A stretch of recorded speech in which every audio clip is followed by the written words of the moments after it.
first ever digital makeup reality show. I think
we've had 6 days of testing in Barcelona and Bahrain. We've had 2 practice sessions of an hour long on the Friday here at the Sakir circuit.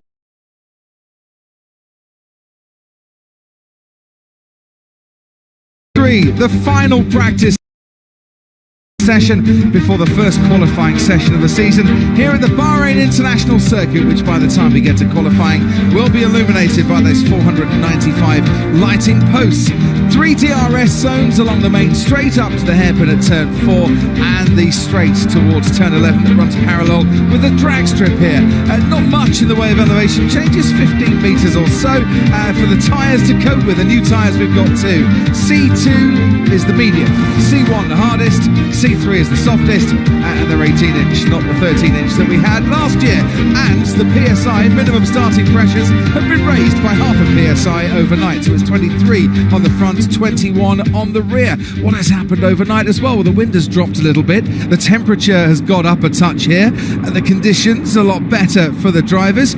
And some engineers, Martin Brundle, would have been scratching their heads more than others before this final practice session, thinking, right, we've had testing, we've had practice, we've still not got a stable platform to start pushing for performance. Absolutely, Mercedes-Benz would be one of those teams that are struggling with these latest cars, which are dramatically different to operate, to set up, to understand, to anything we've seen in recent years. And we know that the lower you put them, because they're ground effect now, you get a lot of downforce from underneath the car, get them down towards the ground, and you will generate a lot more performance, a lot more grip and downforce.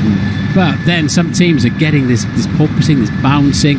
Drivers can't quite see where they're going in the braking zones. They have to wait for the car to calm down before they can turn in, and it just loses them time all the way around the track. So, and of course, they've got to set that up now, because when they go into qualifying, they're locked in parc fermé conditions, and they'll have to take that setup through to the start of the race. And, you know, raising and lowering the ride out of a Formula 1 car is not the work of a moment. No, it is not.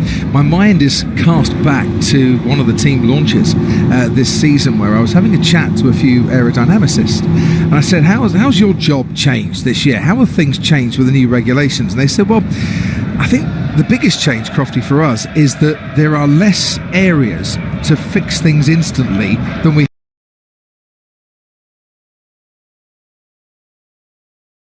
had before. Dutch fans are here, nothing has changed in terms of the support for Max Verstappen. But whereas in the past they could put a winglet here, they could put a little turning vane there, or they could put some flips and twists and turns.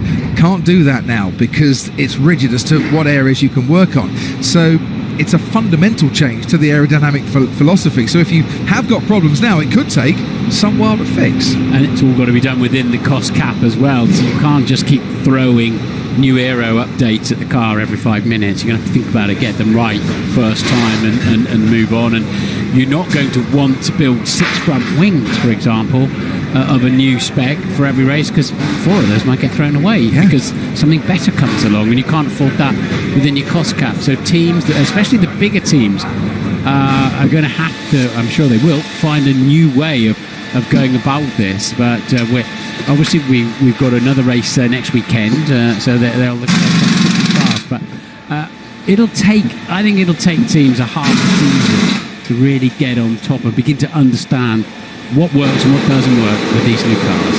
Porpoising, by the way, a term that was coined by Mario Andretti, I was told this morning, back in the Lotus 78s, as he was driving along. So this thing is handling like a porpoise.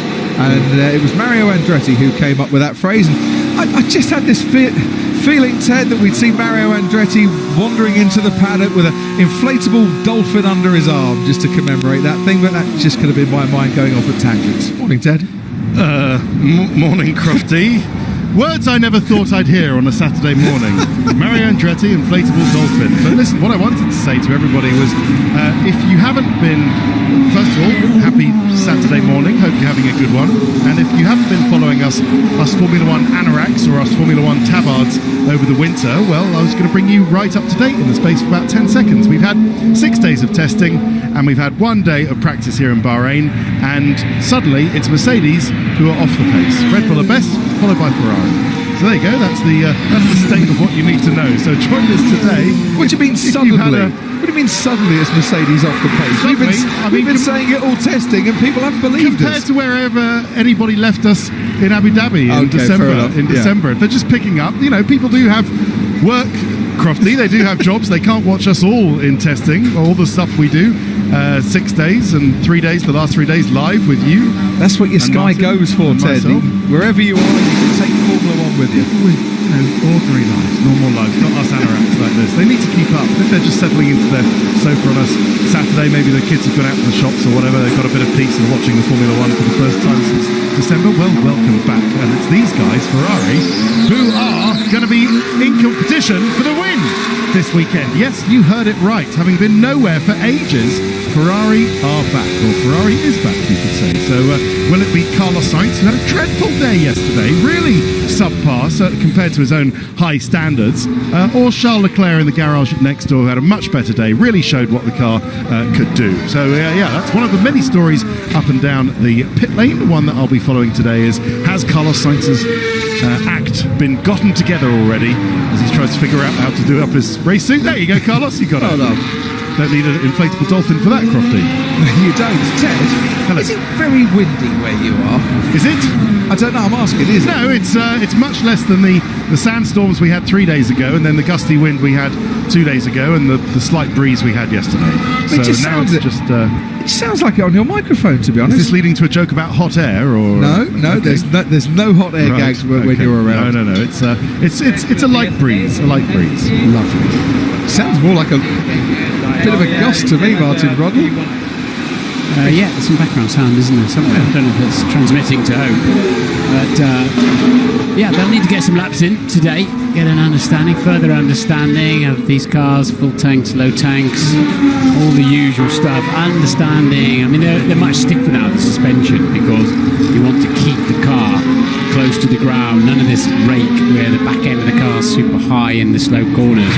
You want to keep the car as low and as flat as you can at all times, and then as they come out of the corners, the downforce begins to build, the floor of the car squats towards the racetrack, and it's there if it's going down and then suddenly stalling out, and the car jumps back up again, then starts to build downforce and jumps back up again, and then in tandem with the bumps you get a frequency going, and as we've seen from some of the cars, or many of them in certain places early on, the car just vertically bounces all the time. But so the suspension much stiffer, the sidewall of the tyre much stiffer indeed, and that's why you'll see drivers not taking to the curbs anything like as much, the apex curbs I'm talking about, as we've seen for a decade or two now, actually. And to go in tandem with that, the white line defines the edge of the track at all times, at all corners.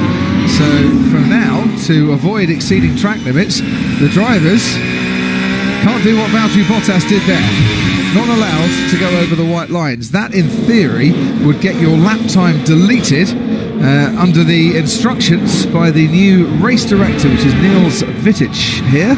Eduardo Freitas, the other race director, will be back after he's at Sebring for WEC this weekend. I think his first race is Australia, and one will be the race director, one will be the deputy race director when they're both at a racetrack. And as it stands this weekend, Colin Hayward, who tried to retire from the FIA and has been brought back along with Herbie Blash, the long-time deputy race director for Charlie Whiting. Well, Colin Hayward will be the deputy race director for this weekend. Do we like that? White line at all times? Well, we have to be consistent. We've been asking for it for a long time of, why say some corners you can go off the track, others you can't. Let's just make it absolutely crystal clear for everyone. Like a goal line, like a touch line, like goal posts. They're a defined space, a defined area, and a defined field of play, as I like to call it. So, yes, why not? The problem is you've got to police that.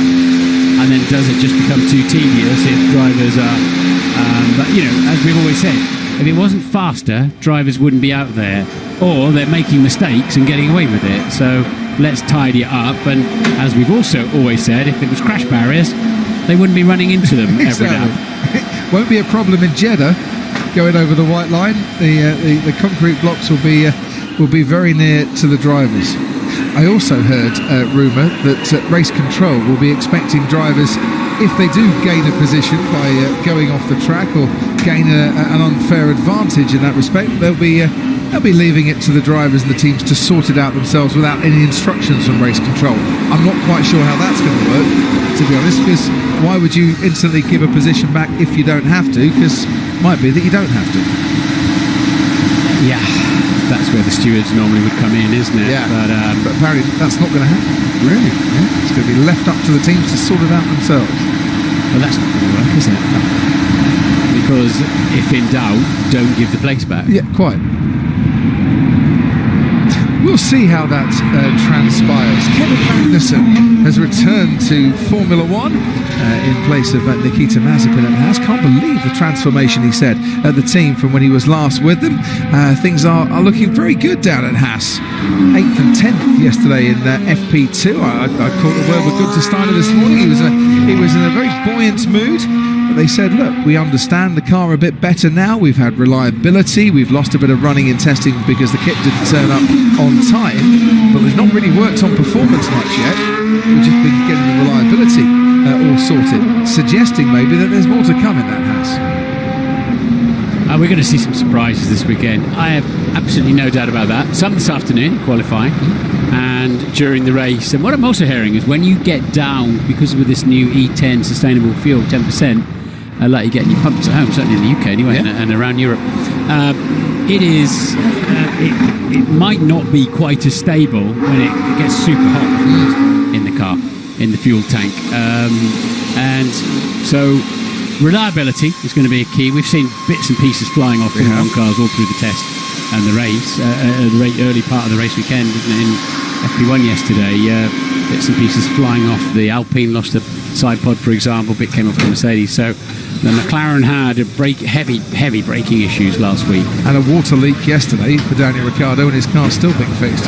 Yeah, but it still doesn't look like it's ready to go, does it? So reliability in the Grand Prix is going to be critical. And they might, I think it's anybody on the grid tomorrow can score a World Championship point. Anybody.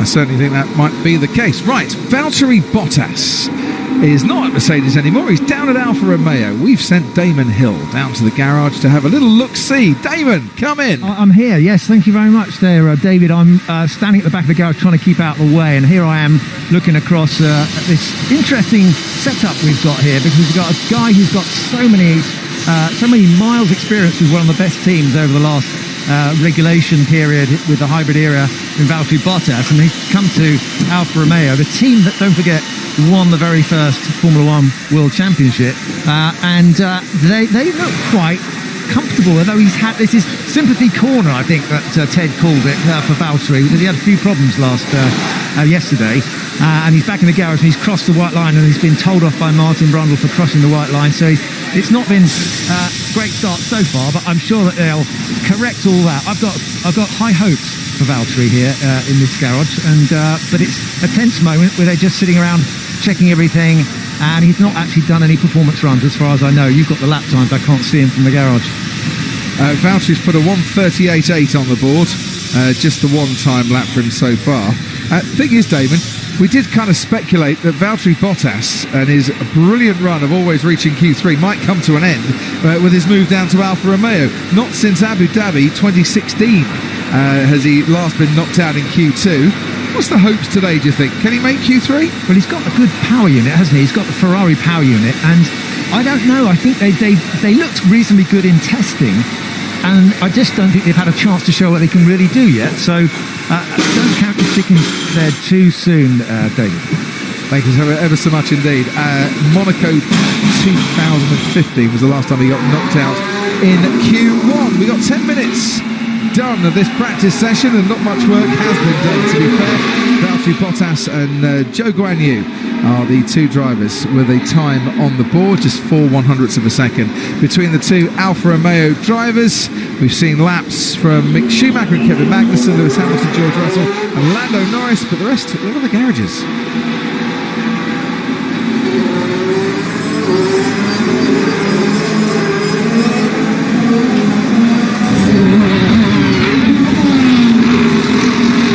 There is Lando Norris.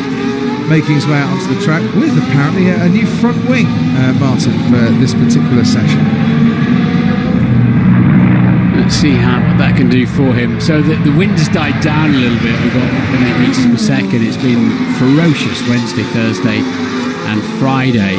And we're starting to see some decent track temperatures. Last night it was just sub 20, I think, wasn't it? 17 degrees. Yeah, it was so freezing cold out there. And so unrepresentative and unusual for this part of the world.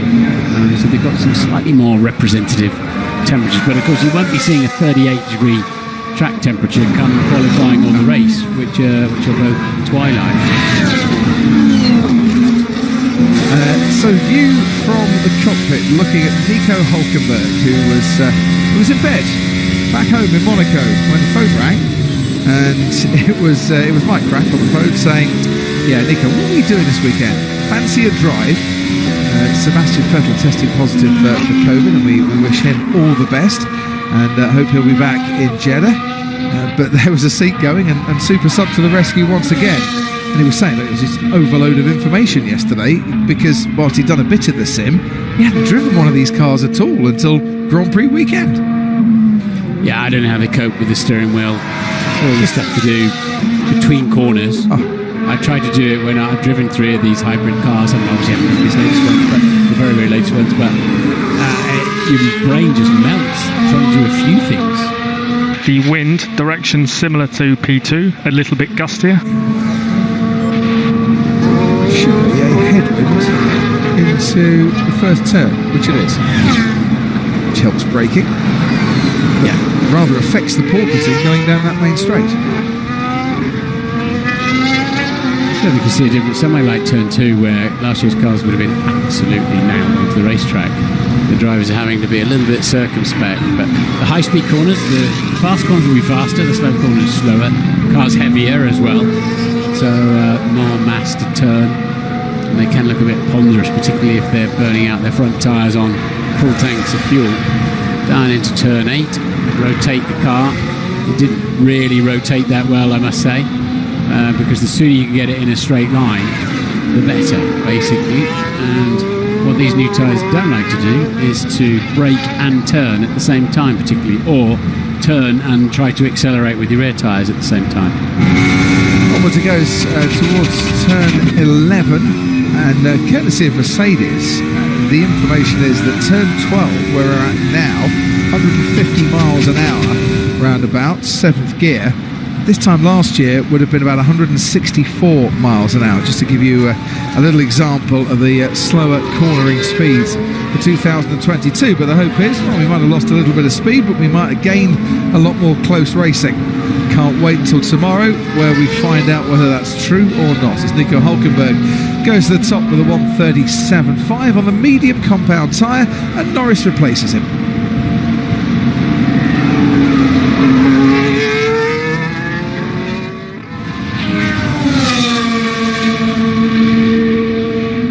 Lewis Hamilton out on the track, and he's come out straight on the soft compound tyres after doing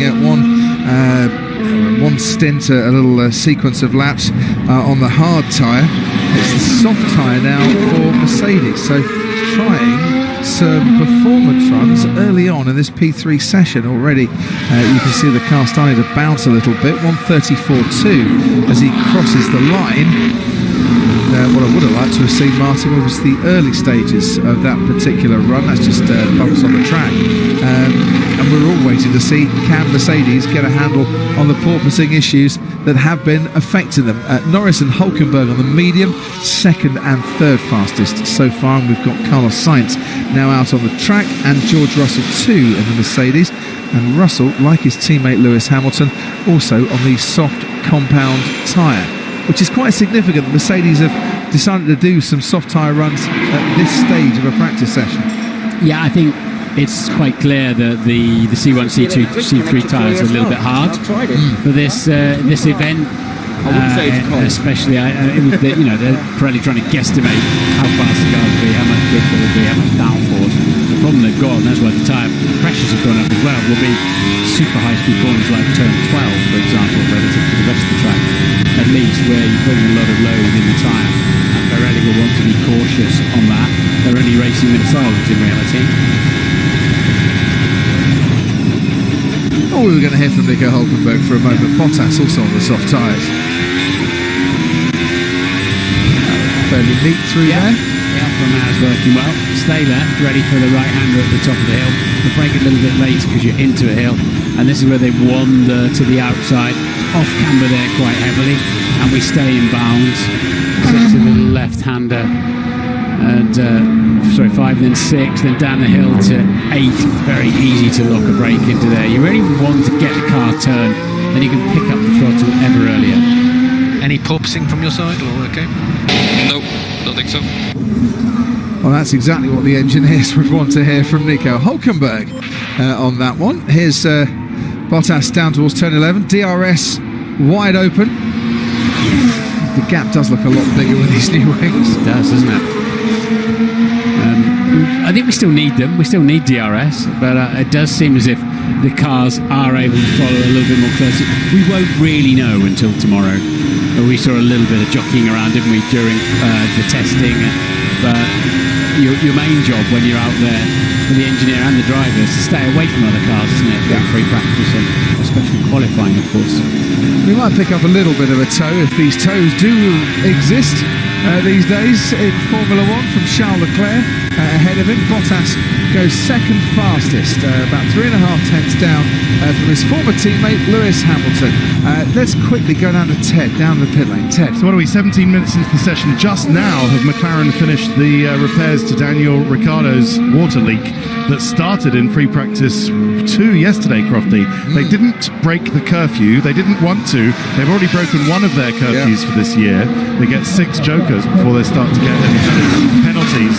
So they had to finish when they finished, were told to finish yesterday and start again this morning. And they've only just finished it, and Daniel Ricciardo is back in the car. Looks like he's going to get out. So, that explains the delay. So good work by the McLaren guys and girls. That took them quite a while. And how does that joker system work, Ted? You get 4 Thursday into Friday, and then 2 Friday into Saturday. Is that right? I think that's right, yeah. 6 in total. I didn't realise it was split between the days, Crofty, but if you've got that specific information, I don't see why. Reading the curfew notice the other day, I think that is how they're going to do it. Okay. Yeah, but Williams broke one of their 8 curfews on Wednesday, but McLaren broke one of their 6 curfews. It's according to the release that came out, which was quite confusing. Yeah, they get a curfew Wednesday into Thursday, and then Thursday into Friday, and Friday into Saturday. And guess what? They get a night off on a Saturday because everything goes into Parc Fermé. Thanks, Ted, for the moment. Charles Leclerc's on the flyer, as you can see. 29.9 for the first sector and a 40.2 for the middle sector. All in all, he goes just over 4 tenths faster than his teammate Carlos Sainz. We're into the 133s now with Ferrari, and a lot's now coming out on those soft compound tyres. Ferrari right up there, but until we see the Red Bulls, we won't know just how representative that particular pace is. And Leclerc definitely appears to have an advantage on Sainz around here, doesn't he? But Leclerc versus Verstappen in the race, that could get quite edgy, couldn't it? They're both pretty feisty, to say the least. I should go back to their old karting days, that sort of scrap, isn't it? And that, I think, is what we're looking at here, isn't it? And you'll notice this year, you probably covered this, Crofty, but Lewis with the yellow T-bar, which normally notes the second car in the team. Actually, the team leader tends to have the carbon non-coloured T-bar, and then brake pedal is in the long, has a bit of trouble, quite a bit of trouble. Okay, we've got some used material on, should bed in. Yeah, okay, so you've got to introduce your pads to your discs, and it'll square them up, and you'll be away. There's that message. Yes, normally the more senior member of the team would get the black T camera, and the other member of the team would get the yellow, which is what we thought it would be at Mercedes, until Lewis said, no, I've got a yellow helmet, I've got yellow numbers, I'd like a yellow camera please as well. Yeah, it doesn't matter, it's not cast in stone, but yeah, the champion, you would always expect Verstappen to have the carbon T-bar camera, wouldn't you? So it sort of denotes number one, doesn't it, in many respects? Well, it very much used to. Oh, look, here we are. Pierre Gasly is running the black T camera for AlphaTauri. Last year he had the yellow. Yeah. So that's swapped around as well. Yeah. I tell you what, I do want to point out, as you can see it coming down the straight now, is Pierre Gasly's helmet in the colours of the Ukrainian flag. Very nice touch, Pierre Gasly. Well done. We've cut to Albon. I was quite looking forward to seeing what happened down into turn 1 there with the slipstreaming. I mean, our dream is to get rid of DRS drag reduction system, or at least minimise it, or we could reduce the distance it's effective from, but to make sure that all it ever does is put a driver into play to make an overtake, and then he's got to get the rest done on the brake pedal. Exactly. Lance Stroll is the 11th fastest or second slowest of the times so far. Nico Hülkenberg with a 1:37.0, the only driver slower, but I don't think that's proper performance runs yet from the Aston Martin team, and we'll see that in a little while because they're on the medium tyres, as was Norris and Pierre looking on from the Aston Martin pit wall, the new team boss replacing Otmar Szafnauer, who's gone to Alpine, and Lando Norris there almost going a little further off the track than he really would have wanted. He saved it. Yeah, you don't see many cars getting out of shape there. Let's have a look. Is that tailwind through there? Yes, it is a tailwind through there. McLaren's still running the Flovis to make sure the front wing's doing what it wants. Right, here's Max Verstappen. We've got a 1:33.7 on the board from his teammates. 1:34.1, I should say, from his teammate Sergio Perez, and 1:33.7 from Charles Leclerc. Take us through this lap, Martin. How does it look from your perspective? Well, on board the Red Bull, we know that's working well. The update they put on the final day of testing last week definitely moved that car forward. It just went onto the track and started going fastest, didn't it? And the corner where Max has had a few trials and tribulations, hasn't he? Had a crash there a couple of years back, and then lost the Grand Prix there when he overtook Lewis and ran wide and had to give the place back. But I can't help but think he and that team are the pairing to beat in the early phases of this Grand Prix season. But the unsighted turn 9, you're turning, downshifting, braking and turning some more, and it's so easy to lock the brake. Staying right then, to be on the right hand side, your job is to minimise the angle of the corner, maximise your minimum apex speeds, if that makes sense to you. Turn 12, they run the white line on the inside, the cars are absolutely glued to the track around there, and look at that then, half a second up or more, and really he's got one decision to make now at the end of this straight. Is the braking point, load the front tyre, you can feel it coming through the steering wheel, pick up the throttle. Turn 15 doesn't exist if you make 14 just fine, and again stay left, shortest route to the line, DRS wide open, 3/4 of a second. Someone said to me last night, this is Max Verstappen's championship to lose. Championship to lose, not just the Bahrain Grand Prix. I don't want to see this sort of dominance throughout the entire season. Could be a very long end to the season, given that there will be 23 races, Qatar being the favourite to replace Russia. That is a marker and a half to lay down in a practice session. We don't know the fuel loads, we don't know engines, how far they're turned up, but they tend to run pretty similar. That is 3/4 of a second clear of his nearest rival. I think it depends on just how good the Ferrari is, when we'll find out tomorrow on a longer run, and how quickly, because I can't help but look at that Mercedes-Benz. It was all undressed in the garage on Thursday. It's a Swiss watch. It's a masterpiece, I think, the design. Now, maybe a bit like the McLaren MP418, maybe it's just a bit too compact and a bit too beautiful like that. When that one was a very compact car, but I just can't help but look at that Merc and think, if and when they get that sorted out aerodynamically, porpoising, what have you, with their floor, it looks a very good car, I must say. But will Red Bull and Ferrari be a long way up the road by then? This is the great unknown. Damage limitation is already a phrase that has been trotted out down at the Mercedes garage, and it's at 1.2 seconds.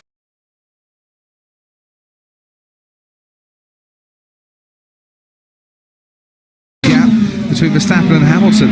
They'll fill in massively, comfortable with the car. So much under zero, apex low speed. But if you can learn when things aren't going totally according to plan, Mercedes, I'm sure, will, and try and find solutions to it. Right, 1:33.0. Surely enough, we'll be in the 1:32s very soon, and Charles Leclerc is the next on the track to try and do something about that, accelerating as he does up towards turn 4. 86 miles an hour as he slams on the brakes, about 73 miles an hour as he goes through the corner. It was an 84 mile an hour apex at turn 4 this time last year.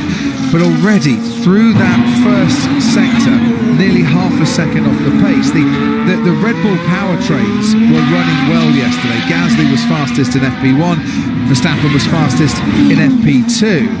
And yes, Honda have put an awful lot into that, but it's now a Red Bull powertrain, and it looks like, we wouldn't have said this about 5 years ago, Martin, it looks like the engine out there that you want to be in, doesn't it? Yeah, I mean, that's its official title, isn't it? Red Bull powertrain. Yeah. That's how they're entered. Charles Leclerc goes off. Across the gravel, will it slow down, Justin? Yes, it does. So anti-locked on him. He might well get out of there because it's rather well groomed and quite a firm gravel track, but he turned into the slide, the front tyres bit, the aerodynamics loaded up, and he suddenly had way too much counter steering on. It was a snap and a half of an angry crocodile for Charles Leclerc. Let's have another look. He'll be so pleased he didn't make the wall there. So he's gone in on the right line, carried a lot of speed, but it's where he picks up the throttle, and then, as I say, his counter steer just was too much, and say goodnight to those tyres, especially the rears, in terms of a flat spot. But yeah, got away with that one, didn't he? Didn't he just? Is that Red Bull putting the pressure on, and those left in Verstappen's wake for the time being, just trying a little bit too hard, or did he get caught out by a gust? Or... A bit of everything, I'd imagine. Yes, they've got to start pulling some time out of the bag somewhere. But yeah, he is in a crosswind there, isn't he? Yeah. But just a little bit trigger happy on the throttle. I think the drivers have got to learn really just what these cars are up to. I mean, he was on for a very tight category, wasn't he, Leclerc? He's got 4 purple mini sectors in the middle sector there before he threw it in the hedge. So I wonder if that Ferrari is better in the slower speed corners maybe than the Red Bull. The Red Bull has a bit more advantage to the higher speed corners and down the straights as well. We're on board with Pierre Gasly, as you can tell. Gasly currently down in P14, set 1 purple mini sector on this lap. He's going to improve on the medium compound time, not the soft, but only improves to P13. Meanwhile, behind him, Daniel Ricciardo, as you can see, is out on the track, and he's still down in the lower standings. Missed 3 days, all 3 days of the Bahrain test, and has not really had a straightforward weekend so far. Now he's recovered from COVID and he's come to the Grand Prix, and Yuki Tsunoda hasn't been out on the track in this session. We'll send Ted down there, but guess what? He's already outside the garage. Ted. Nice, it's like I read your mind. Although I didn't see that thing about Mario Andretti and the Dolphins coming, I must admit. It's a hydraulic problem, it's a hydraulic leak, unfortunately for Tsunoda. I think he was about to go out. I don't even believe he's done an installation lap, Crofty, has he? No, so I think he was about to go out, and then the car decided not to pressurise its own hydraulics. You need hydraulics for pretty much everything driver inputted on this car to work, not least the steering, the pedals, everything, the brakes, of course. And it doesn't look like they're going to get it fixed before the end of the session. So I think that's it. AlphaTauri are telling me they're not very confident of getting him out in this session. It's remaining half hour at all before the start of the Oh dear.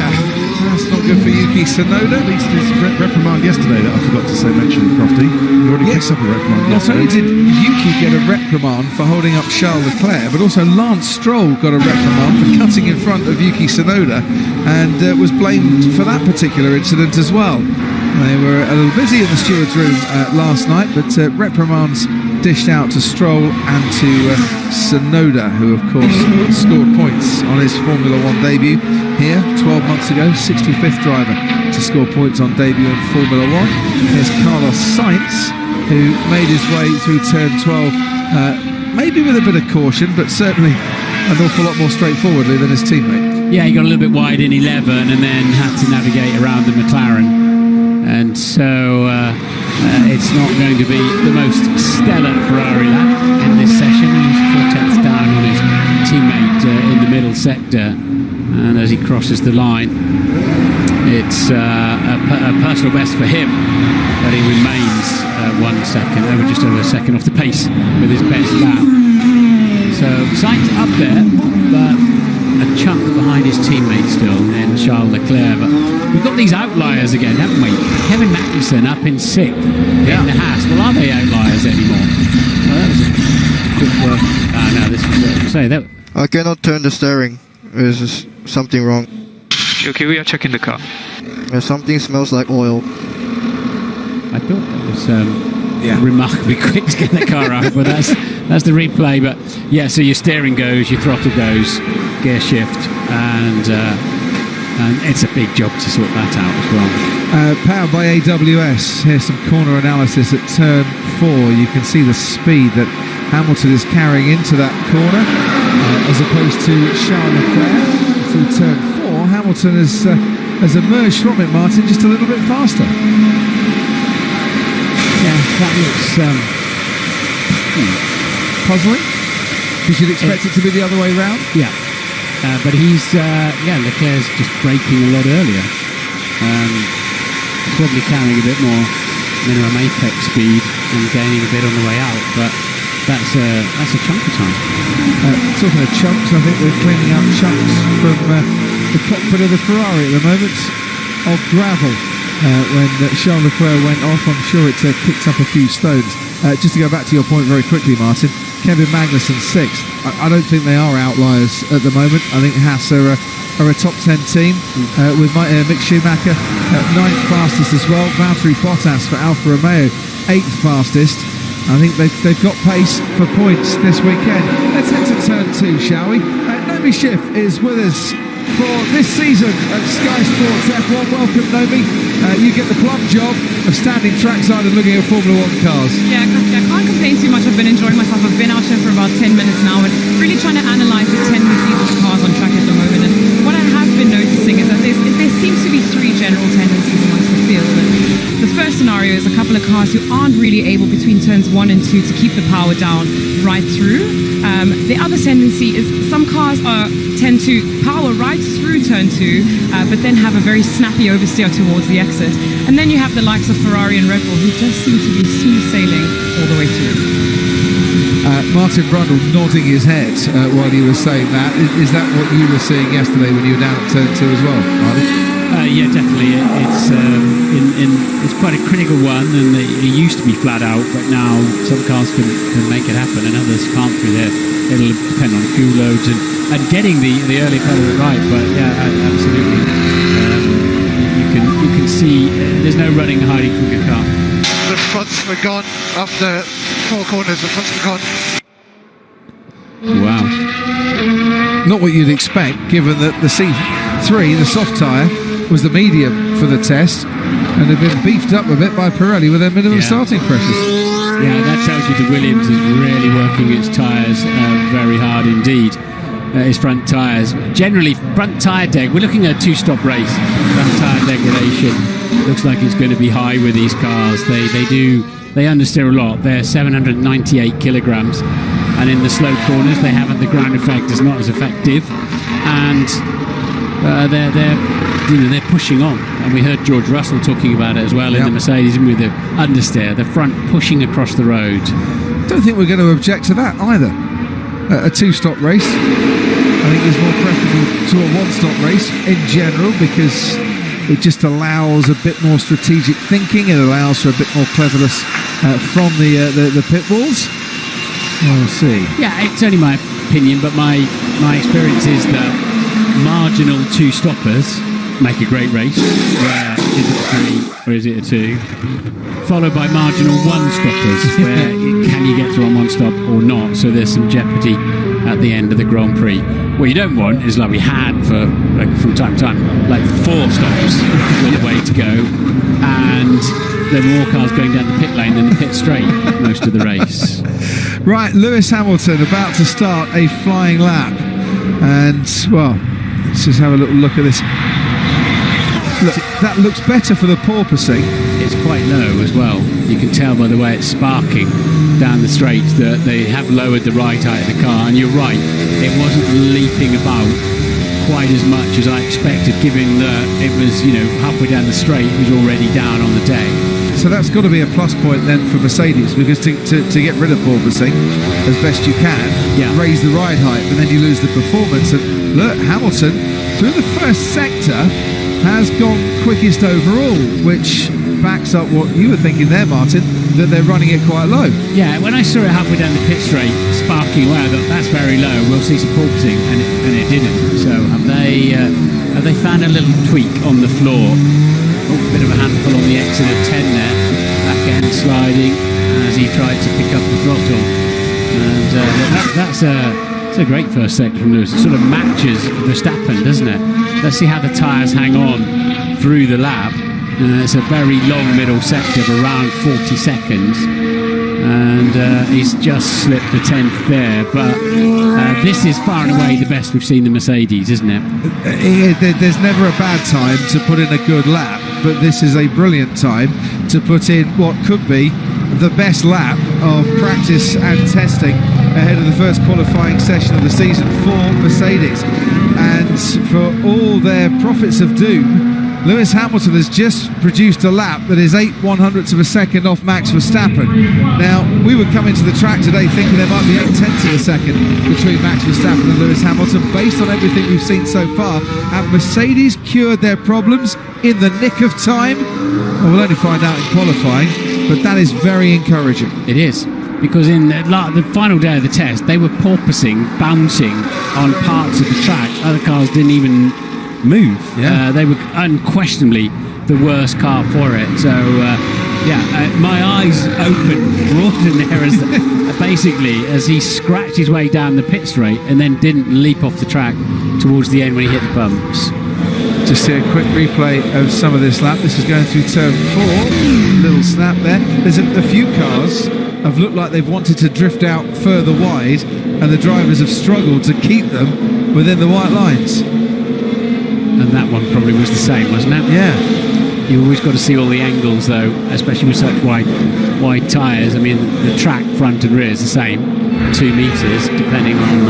Obviously, you've got 3.5 degrees end of straight camber on the front, 2 end of straight camber on the rear, so they can look slightly different. But that was a big step forward for Mercedes there. So, I wonder what they've been up to.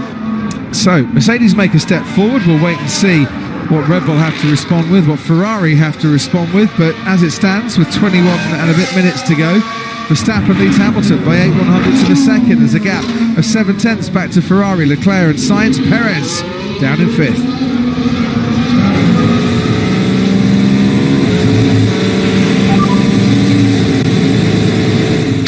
Main loss is turn 10, so it looks like initial entry.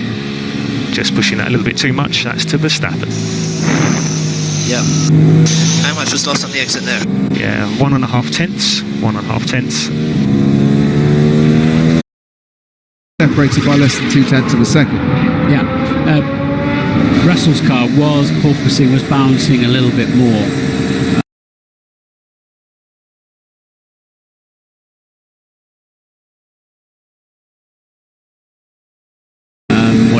Set up he's got on that, then the sister car of Lewis Hamilton's there, particularly coming down the straight into turn 14, where you don't have DRS. That's where you've got the maximum load without the DRS open. So it was interesting to see they're still on the cusp of it, but right back in the game. Great. There goes Max then.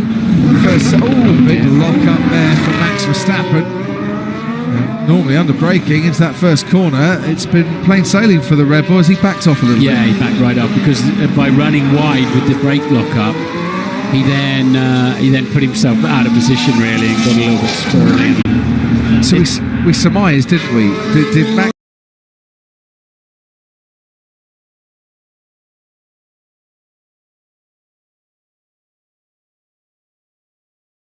Verstappen's time forced Charles Leclerc to push a bit too hard, and did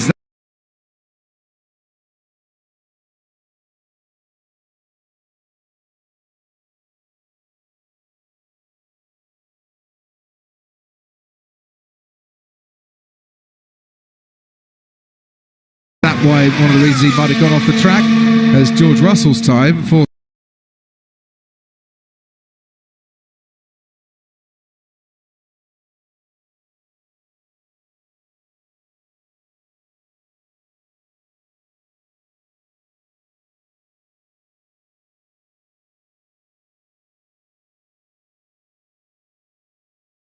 Max Verstappen to go a little bit, quicker.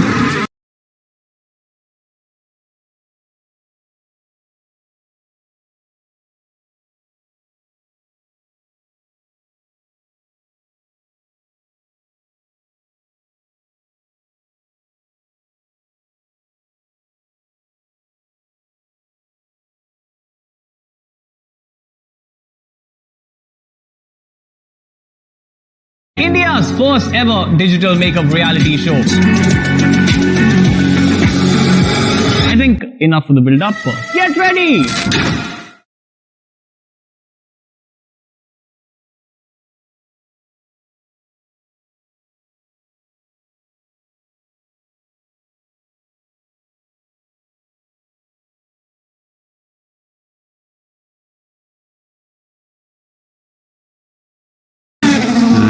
Charge his battery up, his tyres will be a lap older than they ideally want to be. Yeah, decent. It's a better middle sector for Max Verstappen. And there you go, it's the best middle sector we've had so far. So he's there or thereabouts with Leclerc. Obviously tyres that have done a little more in terms of lappage, but he's burned a little bit more fuel off as well, so that could balance each other out through the final couple of corners we go then, with the man with number 1 on his car, the reigning world champion, and he is now just under a tenth of a second clear of Charles Leclerc. So after the second performance run, the qualifying sims, we've got a top 5 separated by just over half a second. Happy days. The one outlaw, we haven't seen Sergio Perez put in another soft tyre run as well. I'll keep an eye on Sergio Perez while we head down to Ted. They're still down at Mercedes. I was expecting George Russell to, he's just come back into the garage to, team radio. 2 seconds, Ted. Lap isn't great. Especially last sector, I think we will be missing quite a bit compared to the others. But I was expecting George to sit in the car and go for a final quali simulation, but he's got out of the car, he's taken his boots off, and by the way, he is allowed now with the changes to the Mercedes cockpit, as opposed to when he last drove this car a couple of years ago, to wear his size 11s. He's now taking his boots off and is doing something at the back of the garage, and they're taking the car to pieces. This is all a bit odd. Now he's putting his boots back on. Maybe he's got a stone in his shoe. Anyway, listen, I don't think there's anything wrong with the car, although there are mechanics swarming all over the cockpit. He has done 2 soft tyre runs though. So maybe they're learning they don't want to put those tyres back on. Their tyres are still on the car, and the fuel hose is on, so I think he's got a stone or something in his shoe. He's now talking to his engineer. His helmet's still on. Anyway, I'll let you know what's going on, but Mercedes just confirmed that they're making a little setup change still now to the rear suspension. I can watch them doing it on the other side of the garage. Hamilton's car, it's a little suspension change on the rear just before the end of FP3 as we go into qualifying. I can't wait. I love the first qualifying of the year, don't you? Oh, Everybody does. I do, and there's one more little piece of the jigsaw puzzle of the top 6, I think, that we need to slot into place, and it's this man, Sergio Perez. So let's hope that his brakes have now bled in, and the pads have introduced to the discs, and he can not feel such a long pedal. We've seen several drivers though, haven't we, run wide in turn 4, presumably in qualifying the other side of the white line. They're going to lose those laps. Yeah, that's what we're led to believe. Leclerc, Hamilton, the 2 of them we saw outside of the white line, so they're certainly not losing their laps now though, are they? No, nothing has come up on our screens whatsoever. We also, very briefly, still haven't seen the FIA report, the inquiry into Abu Dhabi and the events and the closing stages, led to believe that report is moments away from being issued. We should get it in between FP3 and qualifying. We'll have all the reaction in our qualifying build-up. Although my sources told me yesterday that when you do see it, underwhelmed could be your response, Crofty. So Perez a half second slower than Verstappen in the middle sector, got a little bit high and wide in turn 11, but he was fastest man of all through the first sector on a 29.5. This is 14, as I often say, if you get it right, 15 doesn't exist. And over the line he goes then, and Perez pops up into P3, so it's a Red Bull 1-3.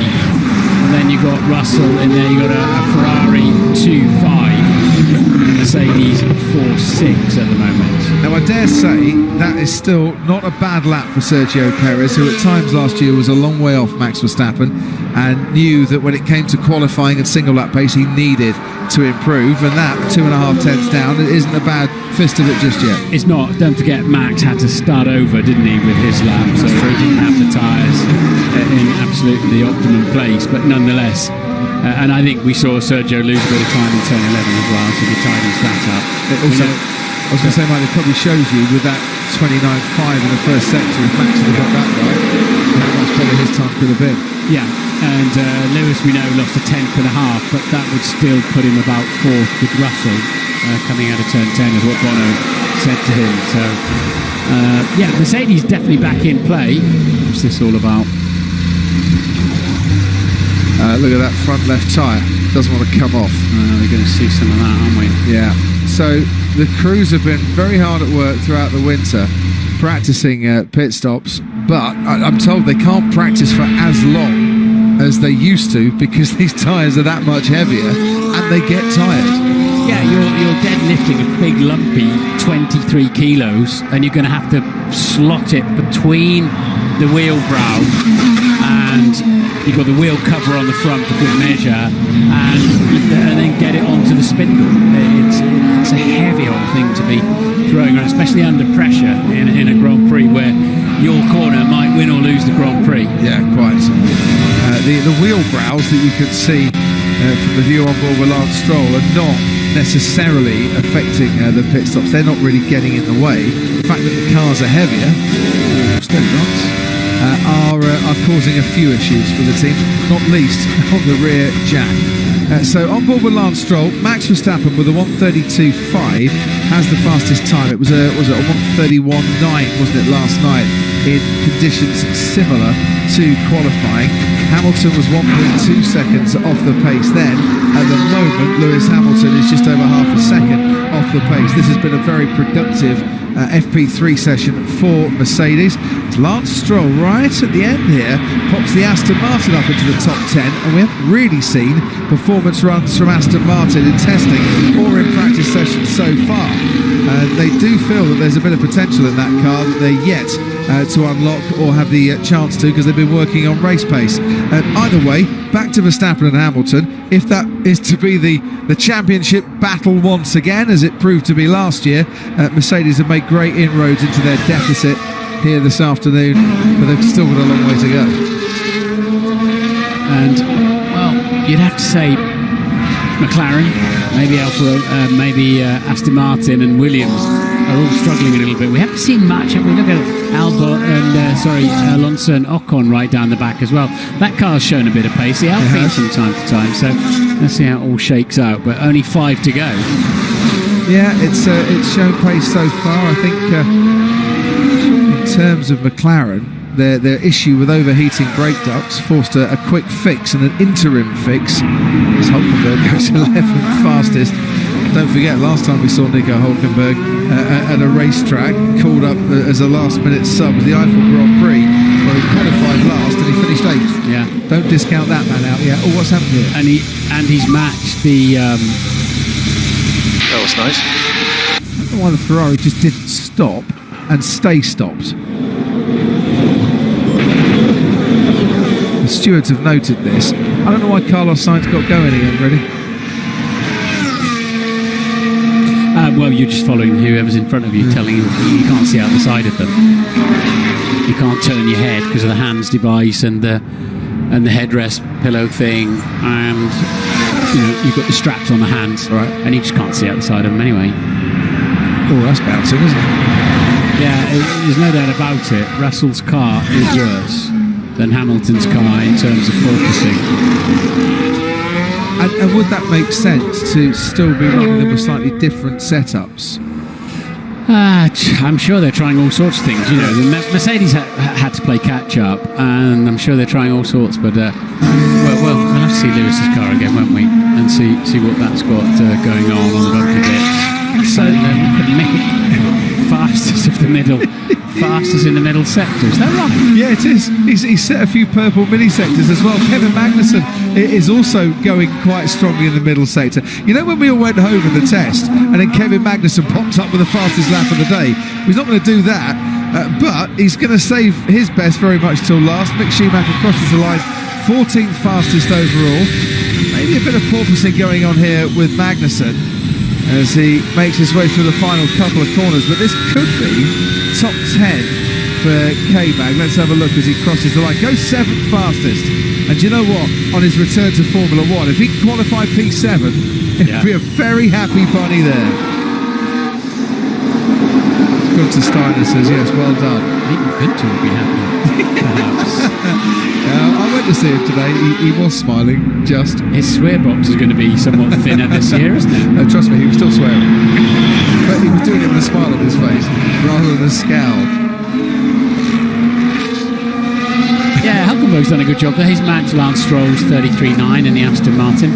That's all you could expect, I think, sort of just jumping in that last minute.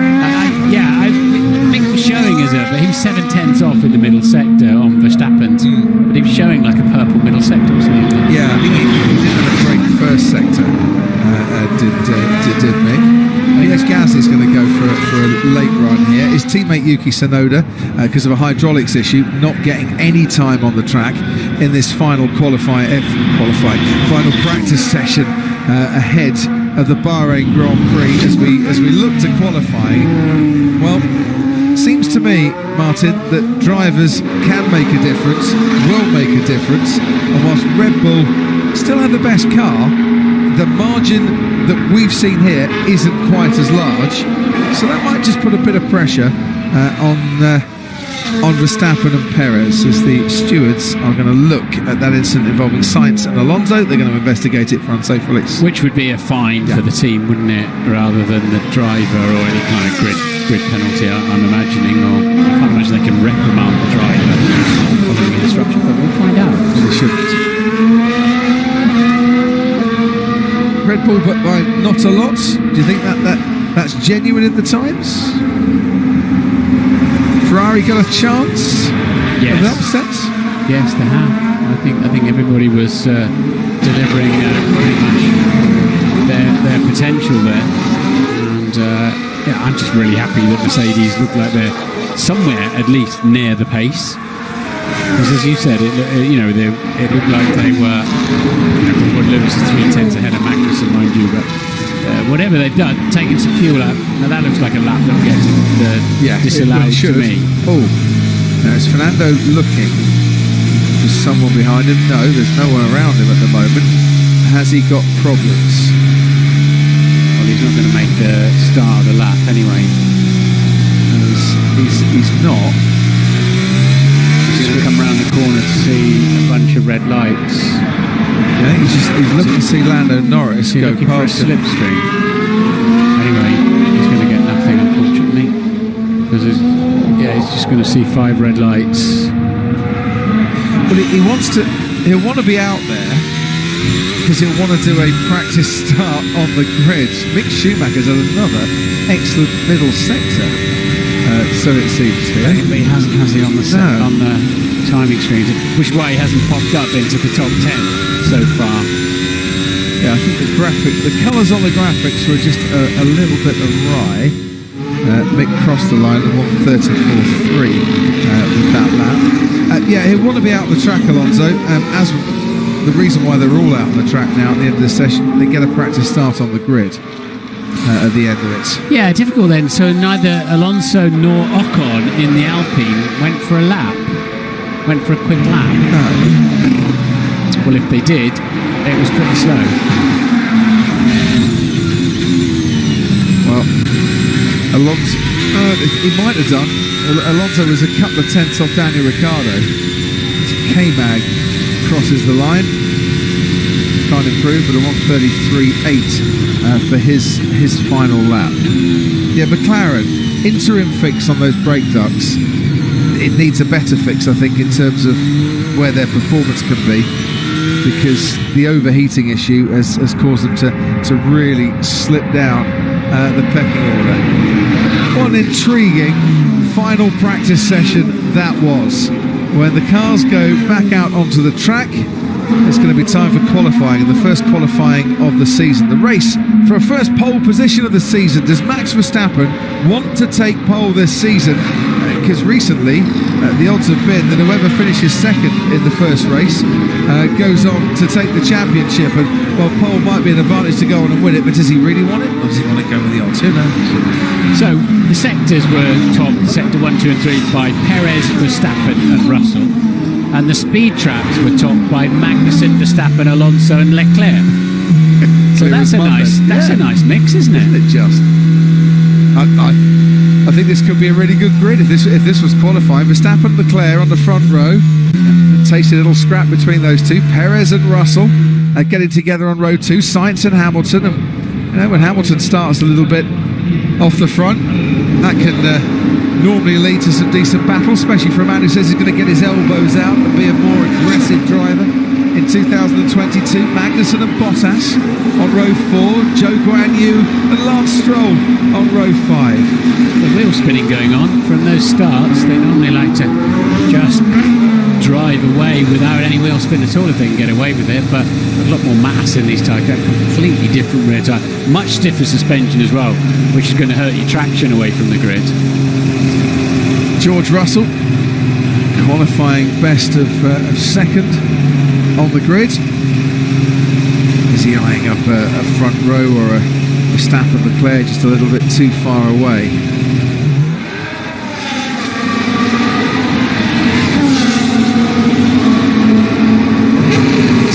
Let's have a little look at the start procedure then with George. You'll notice the yellow lines have been extended out by a couple more metres so that the drivers can see where their grid spot is. They were struggling before with the new tyres. Hits neutral, pulls first, gets his clutch position right, lights on the dash to tell him where the revs are. That seemed quite nice, didn't it? Really hear the engine note, but that seemed nice. Well, someone just flicked off his car there. It looked like as he made his way into turn 1. No, a really enjoyable practice session that. At one stage I'm thinking, oh dear, could be a long season. Verstappen's that far clear of everyone else. Might not be the case. No, I mean Mercedes still ended up 4th and 6th, but just a lot closer. Yeah, just a lot closer. You know, they've with Lewis Hamilton to Verstappen, they've cut the gap in half from what it was yesterday in FP2.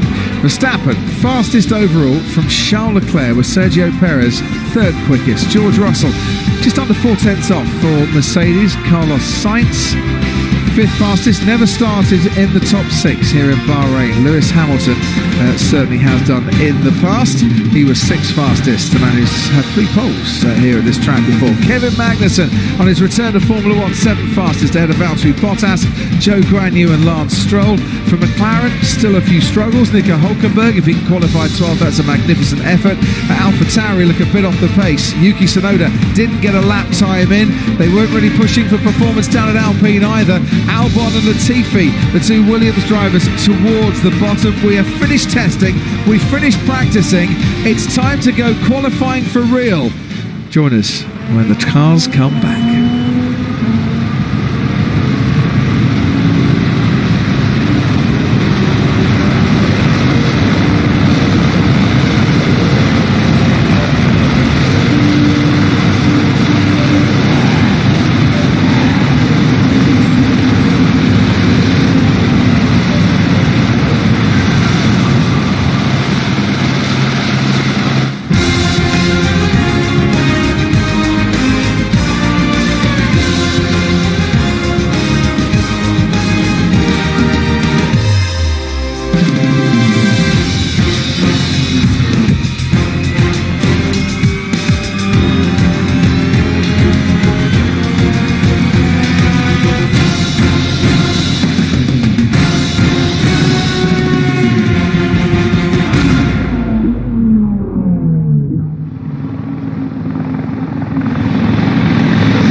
Hello everyone, in this video I will show you a really working bot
go then, lights on, fast laps, foot flat to the floor. It's time for qualifying for the Bahrain Grand Prix.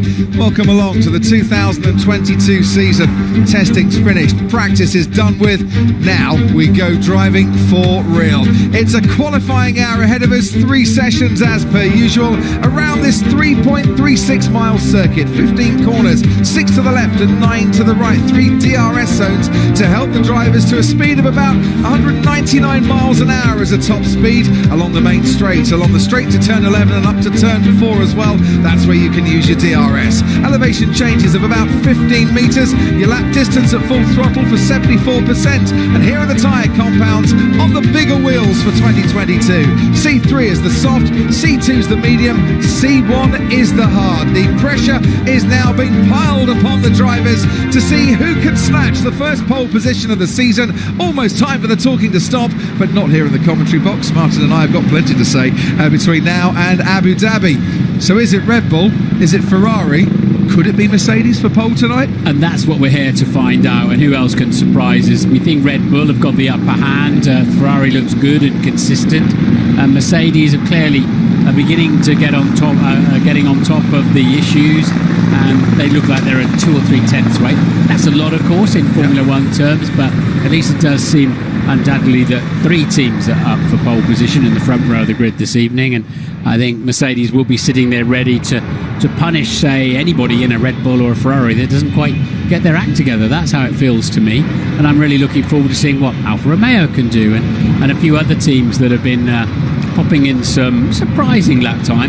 Who is going to go brave? Who's going to put the car down closer to the ground, more downforce, and tolerate a bit of bouncing? They've got to be careful they don't destroy the bottom of the cars, because I think all 20 drivers on the grid tomorrow must sit on the grid thinking, I can score some points today. Doesn't matter what you're driving. There's going to be unreliability. There's going to be various issues. Those front wings look a bit perilous to me, sticking way out in front of the car. So it's a weekend to survive. And of course, as soon as they trigger the timing beam at the end of the pit lane, they're in parc fermé conditions. That's what they're going racing with. Their setup, aero and mechanical. So they will hopefully have an idea now as to what they can do. Mercedes do say, we're still a couple of tenths shy. That's better than the 12 tenths shy that they were this time last night. Conditions have got cooler here on the track and in the air. Still a wind gusting around, but the times should be that much faster than we saw in FP3 because of those cooler conditions. Kevin Magnussen is back in Formula One, the man that took a podium on his debut back in 2014 in Australia. He's 17 races shy of Romain Grosjean's total of 96 with this Haas team. By some time, 3/4 of the way through this season, he'll be the most experienced driver in a Haas car in Formula One. He's looked impressive on his return to Formula One. That's the Mercedes waiting for Lewis Hamilton to climb into it. Max Verstappen already into his Red Bull. We've seen Nico Hülkenberg return to Formula One as well, because Sebastian Vettel sadly tested positive for COVID and he can't be here this weekend. We wish him all the best in his recovery. Big night for George Russell. First time he's going to be absolutely head-to-head with Lewis Hamilton. Lewis, you'll notice, has got the yellow T-bar camera above his head this year, so yellow numbers on the car. He's got back to a yellow crash helmet. It makes it, as long as we're not looking at a rear view of the car, makes his car actually very easy to identify for fans and commentators alike. We're going to have a bit of a head-to-head ourselves in this one. You're a Kings Lynn boy, George Russell's a Kings Lynn boy, Lewis Hamilton comes from Stevenage. I'm from the new town myself. Are we going to sit on opposite sides of the fence on this? Of course. That's what it's all about, isn't it? And what are we going to call what are you going to call him? Because his identifier isn't correct. Guan Yu Zhou or Zhou Guan Yu? If we are to use the correct reference for the first ever Chinese race driver in Formula One, Zhou Guan Yu. If we want to be a bit more familiar, we can call him Guan Yu Zhou, and if we want to be really familiar, we can call him Zhou. He'd like to be called Zhou Guan Yu. We would like to respect that as well, and we shall. But his identifier, his TLI, is, of course, ZHO, isn't it, in Formula One? It looks like it's going to be. In fact, it is, of course, ZHO there in the Alfa Romeo, and he was inside the top 10. He was. And just to let everybody know out there, Lewis Hamilton saying that he wants to take his mother's maiden name as part of his name. Absolutely superb idea, and well done to Lewis on that one. But in terms of racing, he would still like to be Lewis Hamilton on the racetrack, or Lewis. And you can drop the sir as well, he says, in terms of what we call him over a race weekend. Ted Kravitz only has two names, Ted or Kravitz. Yes, but one of them is my mother's, and I recommend it to Lewis, taking your mother's name. Always worked out well for me. Yes, hello Crofty, hello Martin, hello everybody. Well, the drum bands have gone back into the back of the grandstand. The tension is building, the grandstand is filling up here, and I love the first qualifying session of the year. The testing is over, the practice is over. We got the first competitive session of 2022, and as Ron Dennis always said, this is when the tide goes out and we get to see who's been swimming with no speedos on. So plenty of interesting stories going up and down. Well, it was interesting what Toto Wolff said. This is the first run in Free Practice 3 where Mercedes have not had the porpoising, the bouncing. So that's a key breakthrough for Mercedes. Hulkenberg, you noticed. Alex Albon back for Williams. Also Kevin Magnussen, great to see, as well as the Haas improvements. But yeah, as for who's going to be on their back foot going into this qualifying session, well, it could be anybody. But let's see. We're about to find out. Yeah, I think there is a real scrap for some teams to get out of Q1, and then there is an even bigger scrap for some teams to get into Q3. Talking of getting out of Q1, I think McLaren might be somewhat nervous in this session. They've really been struggling, haven't they, since they didn't get a lot of running in last week with brake issues. The overheating of the brake ducts needed a fix. It's an interim fix, according to Andreas Seidel, the team principal. More fixes to come throughout the season, but it's affected their pace, that is for sure. Yuki Tsunoda didn't get any time in FP3 because of a hydraulics issue, and he's giving it full beams out on the track where of course he made his debut this time last year, and where of course he scored points on his debut as well. Bahrain, a track where quite a few things have made their debut, including the current knockout format. First appeared here in 2006. We go for 18 minutes and the slowest 5 departs, then we go for another 15 minutes and the slowest 5 departs, and then we head for a 12-minute pole position shootout. I was shocked when I read that stat in our pre-race pack.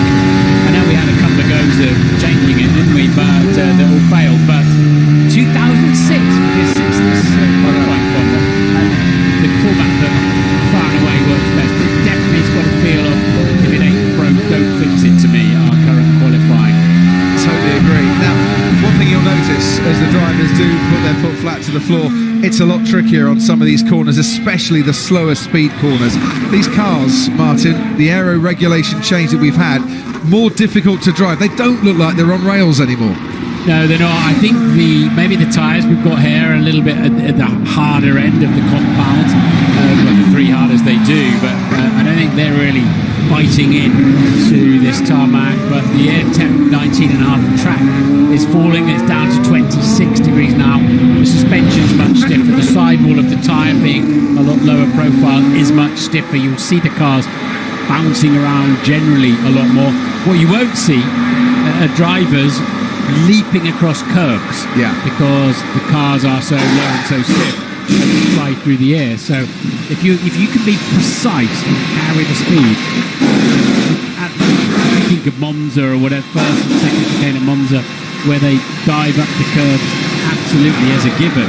They'll be thinking a lot harder about that now, and you'll see even on the inside of turn 4 here, they don't want to just lean on the beginning of the curve. So Gasly and Tsunoda with a couple of times on the board. No surprise that the AlphaTauris have got out there early. Tyre warm-up has been their issue. Certainly in FP2 last night, it's been affecting their pace. And no surprises that the two McLarens of Lando Norris and this man, Daniel Ricciardo, also out on the track early doors. Ricciardo missed 3 days of testing here in Bahrain because of a positive COVID test. He also missed a lot of time because of a water leak on Friday as well. He's barely had any running around this circuit this year. Needs all the time in the car he can get. And he heads down into turn 10 where they've been struggling to slow the car down. If you start putting steering angle in while you're leaning heavily on the front tyres for braking, they will lock up. So they're having to leave a margin in there. I think these latest 2022 cars look great, and none more so than this colour scheme that jumps out at you, doesn't it? And the McLaren looks good. Can it turn in a good time, though? Well, let's have a little look now as Daniel Ricciardo makes his way around turn 12 and accelerates down the straight towards the final couple of corners. His teammate Lando Norris slightly quicker through the middle sector with a 39.8. Ricciardo turning in then to the final turn, 84 miles an hour. Now he can get his foot down and flat to the floor, crosses the line and goes behind Yuki Tsunoda. Lando Norris next to cross the line. Can he get in front of the AlphaTauris? Will he get in front of one of them, but not the other? Half second quicker than his teammate Ricciardo, but somewhat confirming that McLaren are struggling for raw pace. Not a problem you can particularly apply to this man, Max Verstappen, nor his teammate Sergio Perez. The pace has been very much Red Bull's throughout this weekend, and in fact Red Bull powertrains, as they are now known, have led every session this weekend on their F1 debut. Just to let you know, last time an engine manufacturer won a race on their F1 debut, 1954 French Grand Prix, Mercedes. I tell you what, Verstappen is putting some kind of lap together. He didn't get a really true run, did he? But having locked his brakes in the first turn in free practice 3, he smashed the first sector. It's only half a minute. He's 3/4 tenths quicker than anybody else, and he's got a short run to the line. Now this looks like a stunning lap. Will it get him into the 132s? It does get him into the 131s, so 131.9 for Max Verstappen. So we're going around about a tenth off where he finished in FP2 yesterday. More to come maybe from the Red Bull there, but Perez has gone quicker than his teammate through the middle sector, slightly slower during the first sector as he now crosses the line, and Perez goes just behind Max Verstappen with a 132.3, 4 tenths off him. We've also seen then Gasly, Norris and Tsunoda and Ricciardo setting times. There are now a lot more drivers on the track, but not George Russell or Lewis Hamilton, leaving it a bit longer. The feeling was that these cars would all look the same under the current regulations because they're so restrictive. The regulations are so restrictive. My goodness, I don't think I've seen 10 teams with cars that look more different than we've got at the moment. And I mean, the Red Bull's got so many aero pieces underneath it already, and then we're going to get mirror wars as well in terms of how complex you can make the area around your mirror. One thing that is still with us though, Martin, people just creating a bit of space and trying to find a gap ahead of them before their qualifying lap. That's why you're seeing a few cars dawdling down that back straight. Ocon next across the line puts himself ahead of the AlphaTauris and the McLarens. A nice competitive time for Ocon of a 132.6. Back to Kevin Magnussen, only 3 tenths off the pace through the first 2 sectors. Meanwhile, Valtteri Bottas has gone quickest overall through the first sector. I'm expecting the track to ramp up as the rubber is laid down, as the temperatures cool off a little bit as well, and we will see these times change around and swap around. But Bottas absolutely flying. Magnussen's across the line. Where's he going to put himself? Second. Splits the 2 Red Bulls in a Haas. That's tremendous. Mick Schumacher follows that up as well in 4th place, and Valtteri Bottas still flying out there. We're getting, I mean, we're going to have some real surprises in the top 10 tonight. Valtteri Bottas, who, by the way, has qualified in Q3 for every race for Mercedes. Some might have thought those Q3 runs were going to come to an end, but the Alfa Romeo's got pace. I'm telling you, it has got pace. 100th of a second off Max Verstappen. Is he sure he's not still in the Mercedes? Is he sure we're not still in 2021? What if Bottas out-qualifies the Mercedes tonight? I mean, that would be extraordinary, but we're looking at a lot of Ferrari engine cars going well. Bottas, Magnussen, Mick Schumacher, Joe, really going well already up into the top 10. If Bottas out-qualifies a Mercedes, you might hear a to whom it may concern message, and it might be going straight to Toto Wolff, but we'll leave that for Q3. Charles Leclerc has gone purple in the first 2 sectors. That means he's on for a very pacey lap, and it's a pacey lap that gives him the fastest time by over 4 tenths of a second to Max Verstappen. So you thought Verstappen was quick? Well, Ferrari have a bit of pace up their sleeves as well. Here comes Carlos Sainz. It's a Ferrari 1-2 at the moment. Charles Leclerc heads his teammate by a tenth. So Ferraris really are flying, aren't they? The power unit. Leclerc, Sainz 1, 2, Bottas 4, Magnussen 5. Then we've got Joe down there in 10th, Schumacher 8. Wow, the Ferrari motors are piling some power in there tonight so far. Anyway, Let's see what Mercedes have got then. Russell and Hamilton on the track, and here is the man from Kings Lynn heading up to turn 4. Front row start, of course. Last time he was in the Mercedes at the Bahrain International Circuit. That was the Sakir Grand Prix, to turn left for that, but on this one he has to go through the S's and down the hill, and he is already half a second off the pace. First sector hasn't been Mercedes' strongest point. Down the straights they've been losing pace to Ferrari and to Red Bull, but they've managed through some of the slower corners in the middle part of the lap to make that pace back up again. It's such a shame for George, wouldn't he? He's waited 3 patient years at Williams to jump in the Mercedes, and now they're not the dominant force, it seems, that he's been waiting to jump in. Saw a great interview in our preview. Karun Chandok talking to George Russell, and Karun saying, well, George, you've waited all your life to jump into a car that can win you a championship, and well, you can tell we recorded that before testing started. Verstappen just finished another lap that was decent, but it didn't usurp the 2 Ferraris in front of him. Gasly's gone quickest overall through the first sector. The AlphaTauri's got his tyres warmed up on this particular lap. George Russell 6/10 off through the first 2/3 of this lap, now makes his way round the final corner. He's got the black T camera, as Martin was saying. Lewis Hamilton with the yellow, he only goes 8th fastest, does George Russell, and Lewis Hamilton into the top 5, 5th fastest with a 1:32.2. He's 0.8 of a second off Charles Leclerc. Pierre Gasly, meanwhile, down in 13th at the moment. 5 minutes and 50 seconds to go, and Pierre Gasly's into the top 10, 7th fastest. Very good lap indeed for Pierre Gasly, and don't forget, qualified 5th on the grid here back in 2018. So Williams, we know, have been struggling. Alex Albon up in 14th at the moment. And another famous old name, McLaren, are struggling out there tonight. And we'll see what Aston Martin can do. They're down at 16th and 17th at the moment. So we could see some great shocks in this first Q1 of the year. Kevin Magnussen qualified 6th here back in 2018. He was 8th for McLaren on the grid in 2014. He was 6th again in 2019, and he's currently in 6th position in this Q1 session. And that Haas has got pace. Gunther Steiner's a very happy man at the moment with the way that car is looking.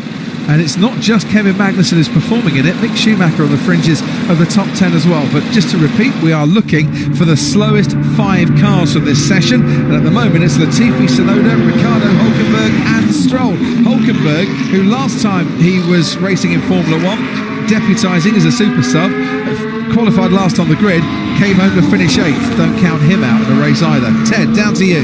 What is going on with McLaren? That's a question for me. I can tell you with Ricciardo, it's understeer. So he's been on the radio to his engineers saying, look, I think we can take a few more turns of front wing. So a bit more front wing angle for this next run for Daniel Ricciardo. But at the moment, Ricciardo is out and Lando Norris is very, very close to being out. So with Norris, it might have been just a matter of getting the tyres right for the opening lap. He was told on the radio to make sure he leans on the tyres going in on that out lap so that they're nice and hot at the beginning. So maybe they're just not getting enough tyre temperature. They need something, McLaren. That's a big surprise based on testing in Barcelona and here.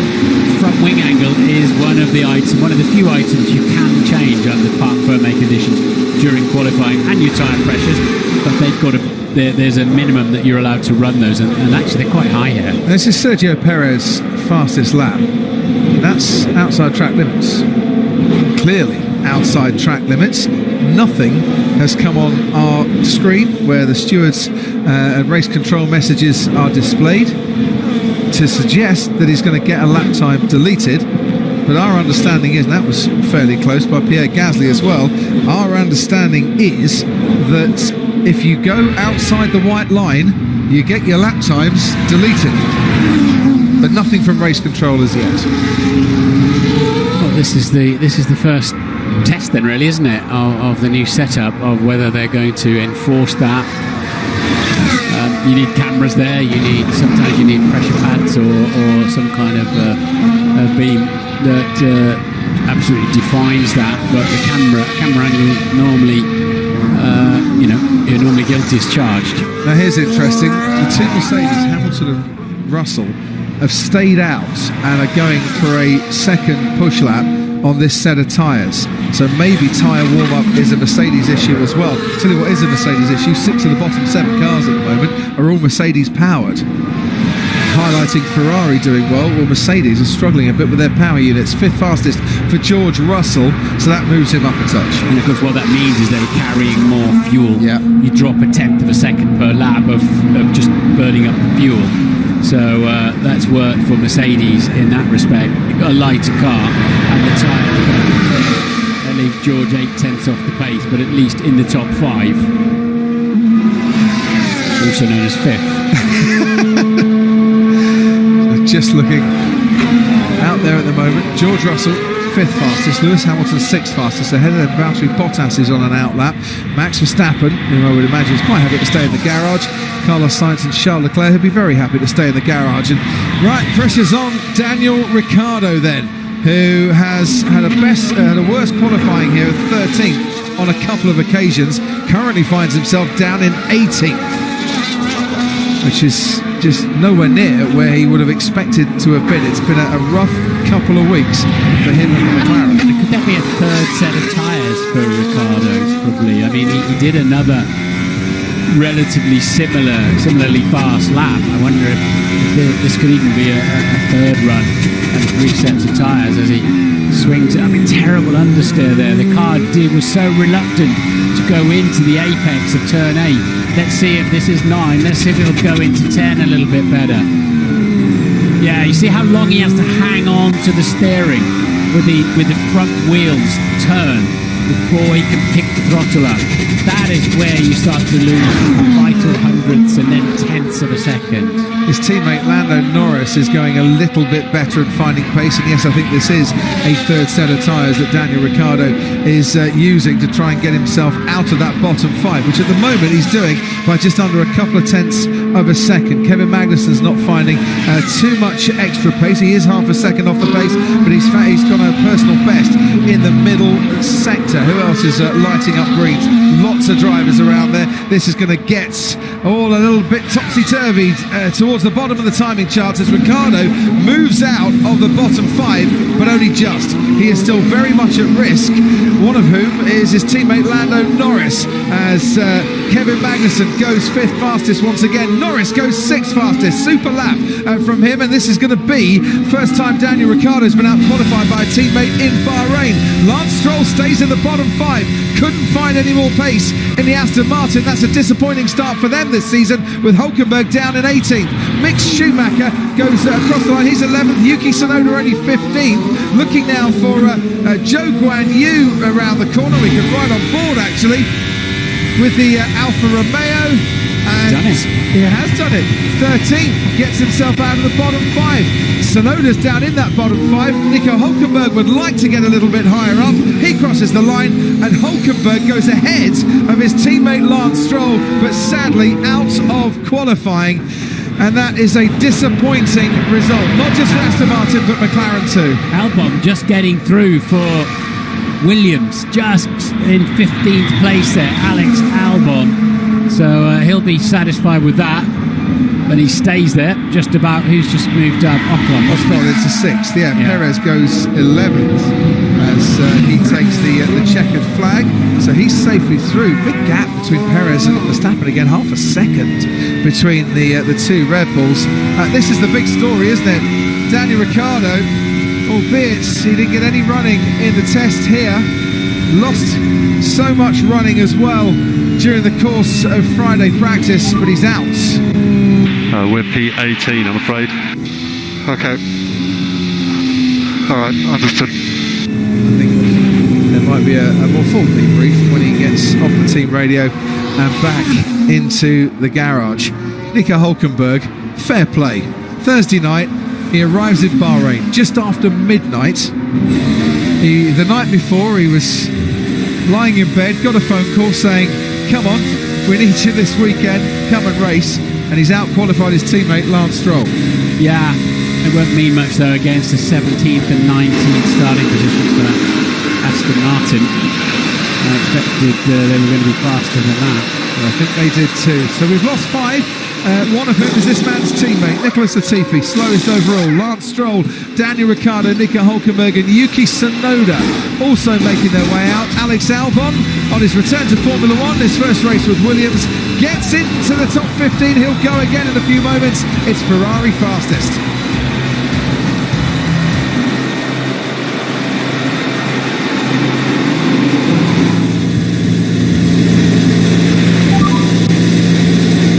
I'm afraid we are out, Nico, but that was a good lap. P17.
We are out, Nico, but that was a good lap.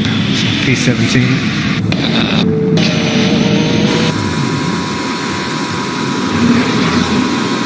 I think Nico Hülkenberg felt that he had a little bit more pace, and you know what, he's only missed out by a few hundredths of a second. Let's cross down to the McLaren pit wall. Andreas Seidel is with us. Andreas, I wish we could talk about a happier story than Daniel Ricciardo going out. What was the issue? Yeah, I think we just saw the result of everything that happened in the last 7-8 days. I think he was on the back foot from the beginning going into this weekend with missing out on the test last week. Then he lost additional laps yesterday with the water leak that he had, and therefore it was always a difficult challenge for him today. In addition, we just struggled really all weekend so far here with the pace of the car. I think also that's a result from all the firefighting we had to do the 7-8 days, so simply have to accept it and move on. It could be a race of attrition tomorrow with these brand new cars. Andreas, are you confident you can be there at the end to pick up any pieces? Well, that's obviously what we are here for and what we will try. It'll be interesting now if there's a chance we get through to 43 with Andrew. He put in a good lap now, which was encouraging to see. But competition is unbelievable, tight, a lot of strong competitors. Let's see what we can do, and then obviously we try tomorrow to hang in there with both cars and hopefully be in a position to score points. And Andreas, tyre warm-up, is that an issue for you? It seems to be an issue for other teams out there, needing more than one lap before their push lap in qualifying. No, definitely now. With these colder conditions in the evening, it's a challenge to get the tyres in the right window when you start the first time lap. And therefore it's important to have a clean out lap and not wait too long also and get stuck then in the last corners before you start your lap. So hopefully manage in the next round. Andreas, thank you, and hopefully we'll be talking to you before Q3 as well. Light goes green, and it's the Williams of Alex Albon making its way onto the track. If you're just joining us for qualifying, Sky Q and Sky Glass customers, where you can watch highlights of qualifying alongside the live action by pressing the red button. And it was quite a frenetic first part of qualifying as well. Sadly for that man, he now needs to go and face the media before he gets to put his feet up. Out qualified here by a teammate for the first time ever. Yeah, we weren't going to get that flip top smile tonight.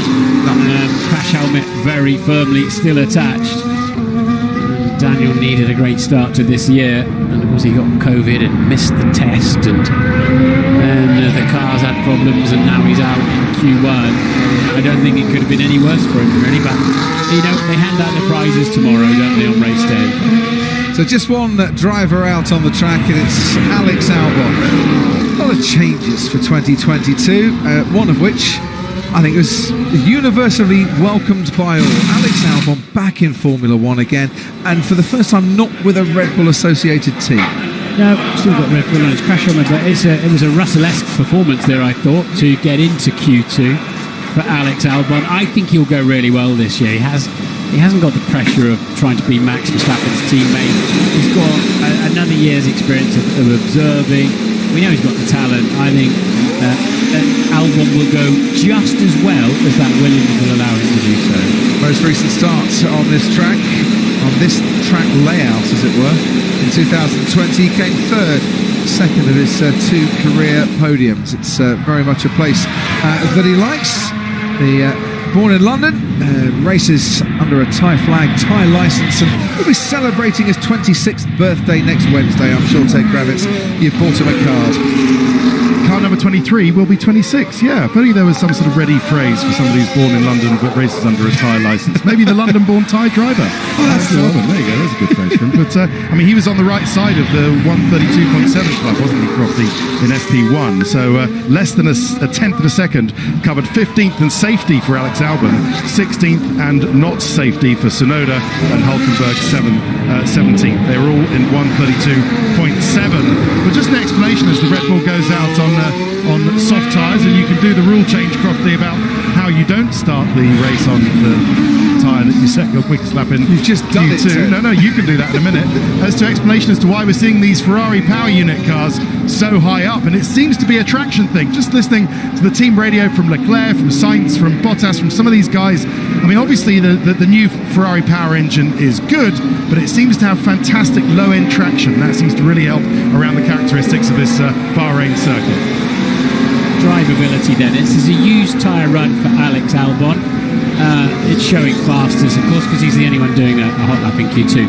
The big story for me here, Crofty, the big story is, quite clearly, you can run off the track.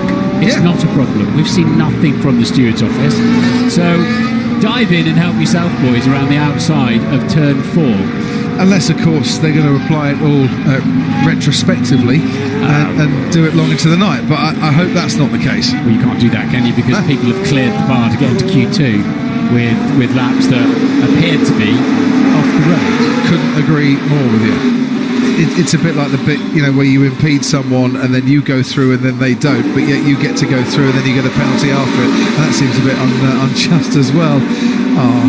Kevin Magnussen, since we last saw him, of course, has become a dad, and it's so lovely that his family are here to cheer him on this weekend. And I will now do the regulation change for Q2 for this season. Used to be that whatever tyres you set your fastest time on, if you got into Q3, they were your starting tyres for the race. Not anymore. You get a free choice wherever you end up on the grid.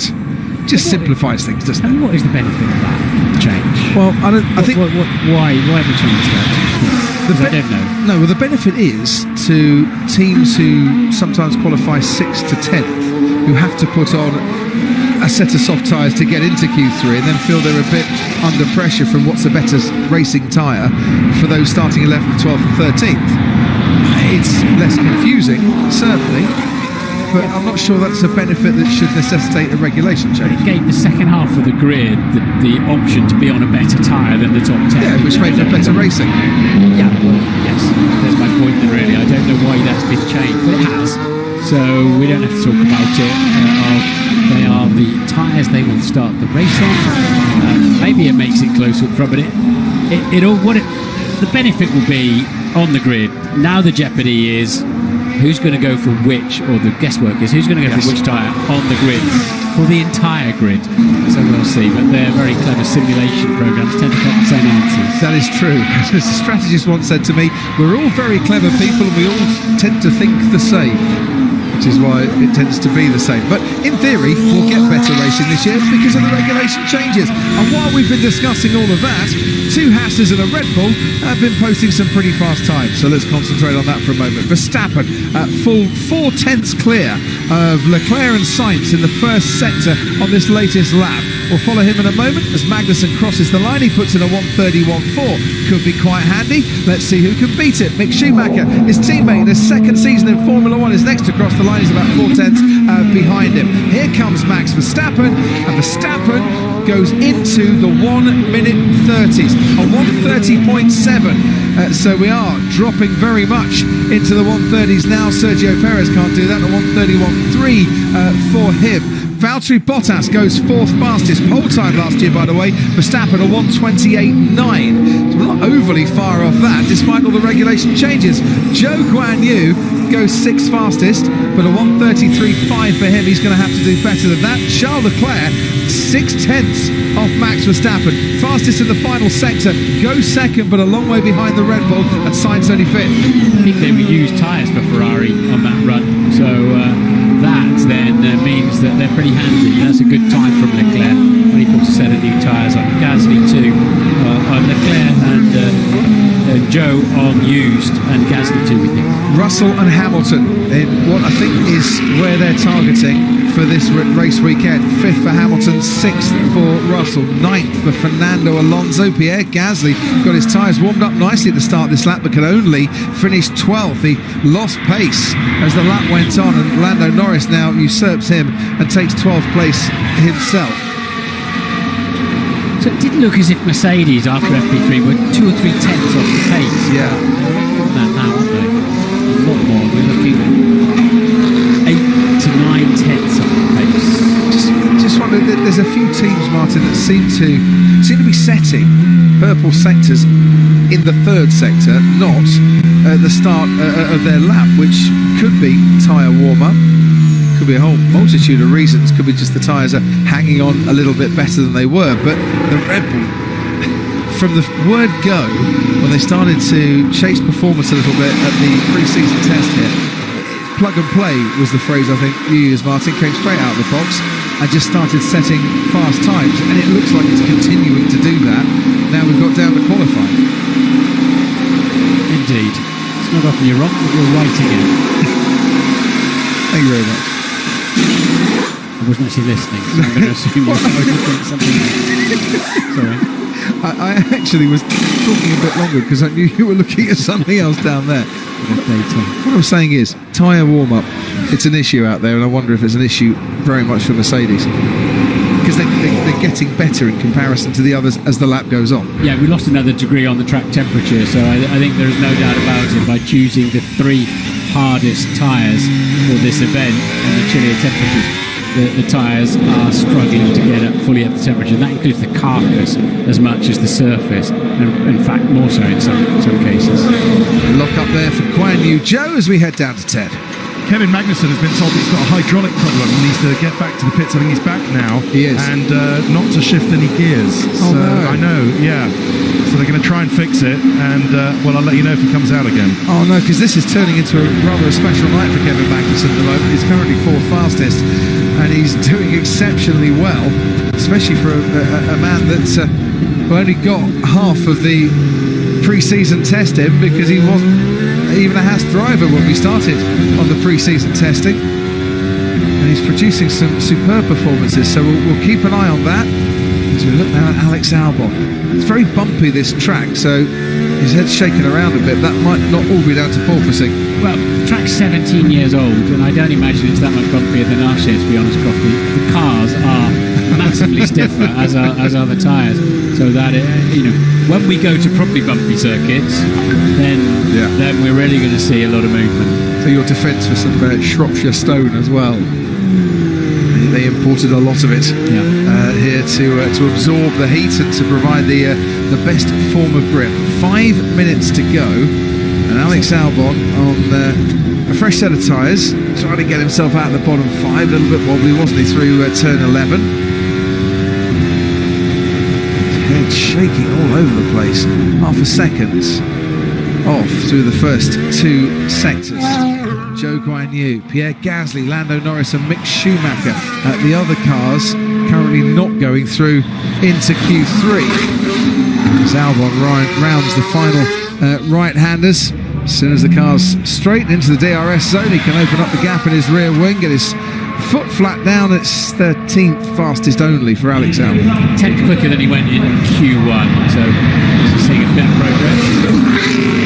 It seems as if he might have reached the limit of the ultimate pace of that car for this evening. Let's have a little look at Kevin Magnussen out on track.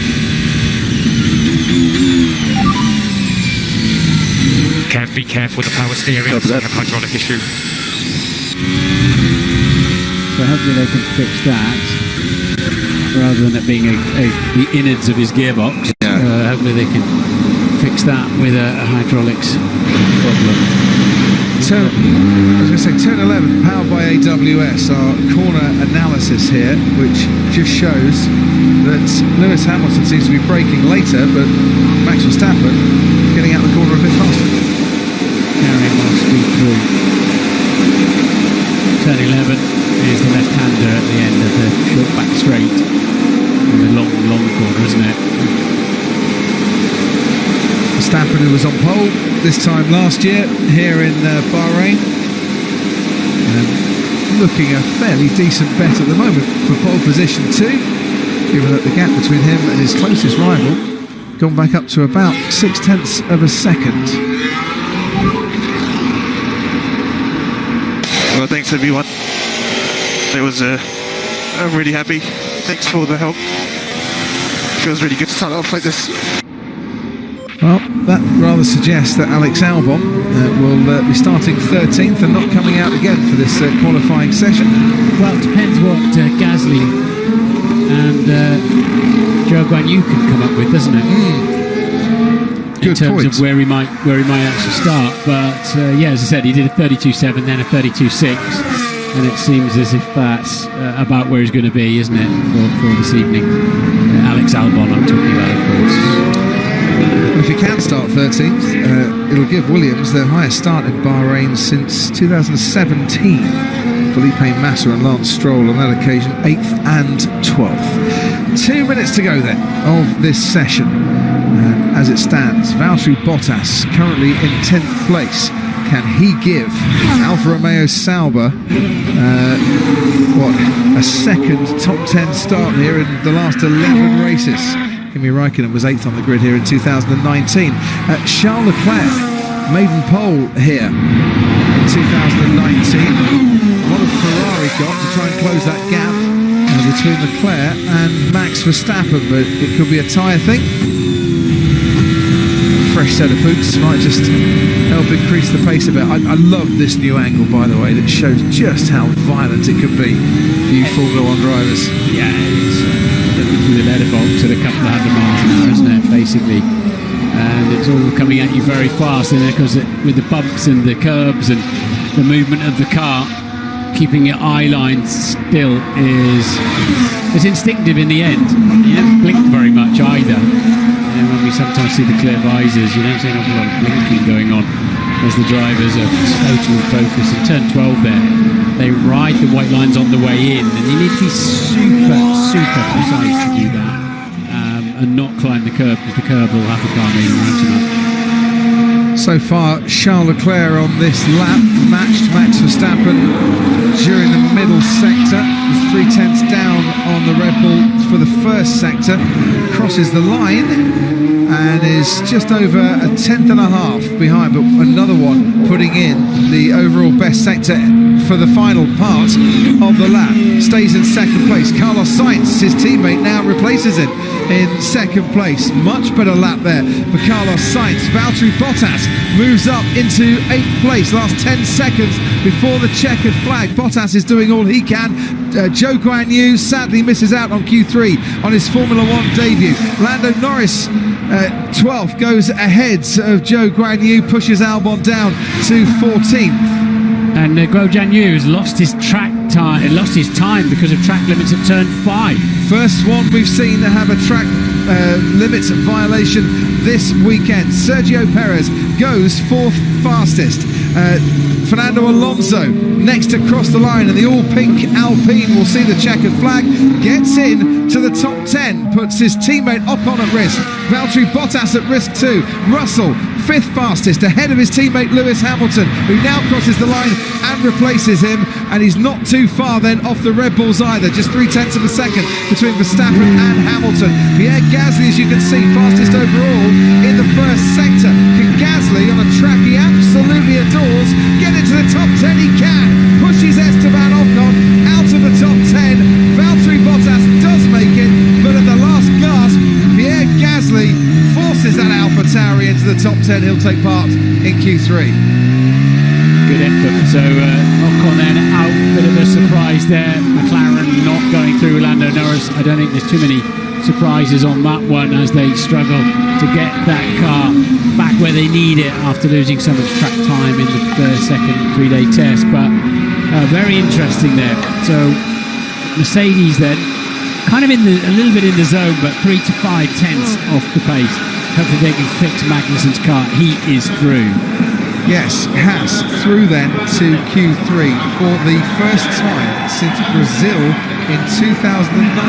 Alex Albon gets the cheers of the crowd. Valtteri Bottas extends his Q3 streak now to 102 consecutive races. This time he's done it as an Alfa Romeo driver, not as a Mercedes driver.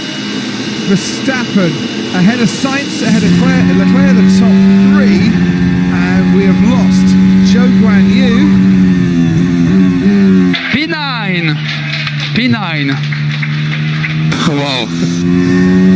We've lost Zhou Guanyu, Alex Albon, Lando Norris, Mick Schumacher and Esteban Ocon. But not that man, Pierre Gasly. Oh wow, he said. Don't think he was expecting Q3, but he's got a chance.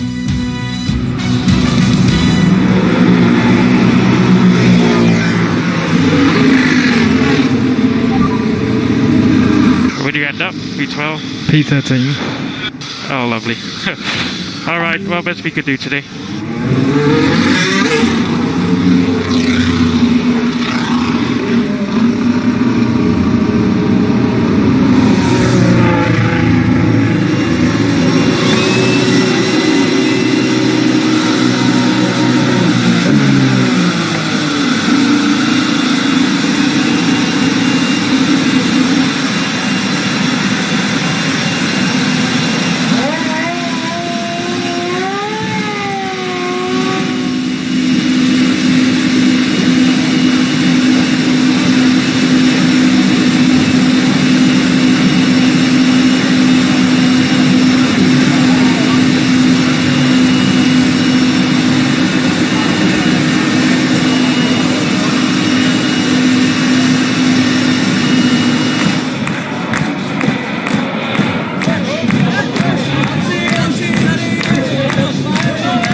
Here we go then.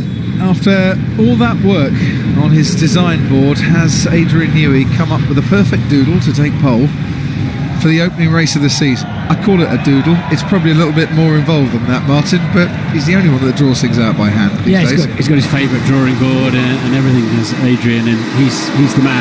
You can see air molecules, I'm sure of it. But the Ferraris look ominously close, don't they? It's very much Ferrari versus Red Bull again. Did Mercedes flatter to the seat this morning in FP3, or have they still got another ace up their sleeve? We shall see. If you've missed any of qualifying so far, Sky Q or a Sky Glass customer, press your red button. You can watch the highlights alongside the live action. And the live action is about to get underway then as Mercedes release Lewis Hamilton under the floodlights and onto the track for what will be impressive, but maybe not on the front row. That's what they're hoping. Both on used tyres. Obviously the extra run they did, and Ferrari did an extra run over Max Verstappen as well, didn't they? So Max must be sitting there with plenty of new tyres left on the Red Bull. So let's see if that pays any extra dividends for him. But definitely used tyres on the Mercs right now. Ted, down to you. Hopefully it has. Any news on Kevin Magnussen? I can't see. I've asked. I just can't see whether he's coming out the garage. He didn't complete that final lap. He was already into Q3, but came straight back into the pits, and I can't see him going out now. So I'm waiting for confirmation from the team. You're correct about the Mercedes, Martin. The Ferraris and Verstappen and Perez on brand new tyres. Verstappen explaining how the Ferraris got so close to him in Q2, saying he messed up the last corner of his last attempt. I'll try again, try to get some information on Magnussen. Haven't seen him leave the pits yet. Took pole last year here by the largest margin seen in Bahrain since 2015, just under 0.4 of a second, and he's leading the way at the moment, Max Verstappen. But it all comes down to this, albeit he's the driver, I think, with the most confidence in his machinery, which has given him a slight edge throughout the weekend. An air of confidence once again. And I wonder if you'd be giving Perez a bit of a nice slipstream down the pit straight there. Perez close behind to help try to lock out the front row of the grid. Two Ferraris are up the road, 6 cars on the track. I think that's 7 with Gasly out, but 2 Mercedes line astern, then the Ferraris line astern, and then the 2 Red Bulls. Just looking into that Haas garage there, Kevin Magnussen not coming out, but there wasn't a huge amount of work going on, which makes me think that they might have fixed the problem and he's just going to do the one run in this final part of qualifying. George Russell making his way then down to the first corner. Front row here. Last time he was in Bahrain for Mercedes. Can he get maybe up to row 2? Would that be something of an achievement for Mercedes on this night here in Bahrain? And we're hearing from the Haas team that Magnussen will come out onto the track, presumably for one run on his remaining set of brand spanking new soft red mark tyres. Which is good news for Kevin Magnussen, but maybe not for Mercedes, because he's the spoiler at the moment that could force Hamilton and Russell back down the grid a little bit. We'll see how it transpires. Charles Leclerc, 29.1 for the first sector. Hamilton on the used tyres, 29.7, 29.6 for George Russell, 29.0 for Carlos Sainz. Sainz, who's never started in the top 6 in Bahrain, has played second fiddle a bit to his teammates so far this weekend, but at the end of FP2 looked quite handy, and at the end of Q3 I should say, now looks a bit handy too. Max Verstappen, 28.9, that's just flashed up on our screen. He's got a 10th quicker than the Ferraris. They've turned the wick up, minimum fuel, maximum attack, brand new tyres. So a 10th quicker than Sainz, 2/10 quicker than Leclerc was Max Verstappen. Perez in there as well though. Leclerc with another stunning middle sector too, and that's now matched by Sainz. They're really close together. Hamilton then and Russell to cross the line. Russell first, 132.2. Hamilton a 132.1. We'll see a bit more from Mercedes on the new tyres in a moment. This is the time we're interested in. Leclerc 130.7. Carlos Sainz, his teammate, can he dip underneath that? No, he can't. Yes, he can. 130.6 for Carlos Sainz. Verstappen then, whereabouts is he in relation to those two Ferrari times? This is going to be very tight. Verstappen only third fastest on the opening runs in Q3, and Perez about 3/10 further back on his teammate. I don't know about Max Verstappen giving Sergio Perez a tow. Perez might need Verstappen to help out Verstappen to stop the Ferrari dominance. First blood to the blood red Ferrari. Wow. Surprised at that. I thought Max would pull something a bit more than that out of the bag, but that's matching his Q2 time. Leclerc 2/10 up on his Q2 time, and Sainz about a 10th up. So Ferrari have found a bit extra. Red Bull haven't so far, not in the hands of Max Verstappen. In fact, Perez also only matched his Q2 time. Gasly next to cross the line, and he's not going to be troubling the front row with that. So we went to Barcelona. The talk was all about Ferrari. Ferrari looked good, looked solid, looked reliable, looked competitive. And we came to Bahrain. Ferrari continued their good work, but Red Bull just unleashed a whole package of goodies that gave them a bit of pace as well. And it's Red Bull that's kind of led the way this weekend. But now, have Ferrari struck back and had a perfect time, and with only 0.5 of a second between the top three. When I go slow, the tyres are just let me do my own lap. And only 0.5 of a second between the top three. Could it all change around again? And is Verstappen suggesting there, stop telling me to go too slow on my outlap? Let's do a harder outlap. So Carlito hasn't been on pole position, has he, in this Formula 1 career? Never. Carlos Sainz has one front row, Russia, last season. Never been on pole before. Max Verstappen has been on pole for 13 previous occasions, 8 of which came last year, 1 of which came here as well. Charles Leclerc chipped in with a couple of poles last year as well. So we haven't, as you said, we haven't seen Gasly or the two Mercedes drivers pure pace yet because they're on used tyres. It's very different, isn't it? All you're doing really effectively is 20 kilometres in the tyres management, sometimes 15. But of course you're putting a massive heat cycle through them. You're curing the rubber one more time, and then you go back out. They just don't yield the same mechanical grip as a brand new, fresh tyre that hasn't yet been stretched and taken almost to a molten state. Ted Kravitz, down to you. Yeah, just watching Pierre Gasly. He's the car you can hear in the background as he returns to the pits, where I am also can see quite a happy Alpine pit wall crofty. After so many questions about whether their car had any pace in testing, the Pink Panthers, the French Pink Panthers, have shown some good form in the hands of Fernando Alonso. You can tell, can't you? Alonso will always be there when the time is right. Ocon wasn't in this Q3. He was just about by a few thousandths of a second in Q2. But Fernando, there's life in the old driver. Pole sitter here all the way back in 2005. It's the second race I think we had in Bahrain, made its debut on the Formula 1 calendar in 2004. It's a track that has produced a different pole sitter at the last 5 races held here. That includes the Sakir Grand Prix on the outer loop as well. And we're on for 6 in a row if Sainz can hold off Leclerc and Verstappen. I tell you what, Martin, it couldn't be tighter amongst the top 3. This is what we want to see. Valtteri Bottas has popped in between the two Mercedes and the two Ferraris as they jockey around. We'll have all 10 cars on track now, getting ready. And once again, it's Verstappen out in front of Perez and Russell out in front of Lewis Hamilton. Our stat man had just rather cheekily told me Spanish driver pole positions in Formula 1, Fernando Alonso 22, all other Spanish drivers 0.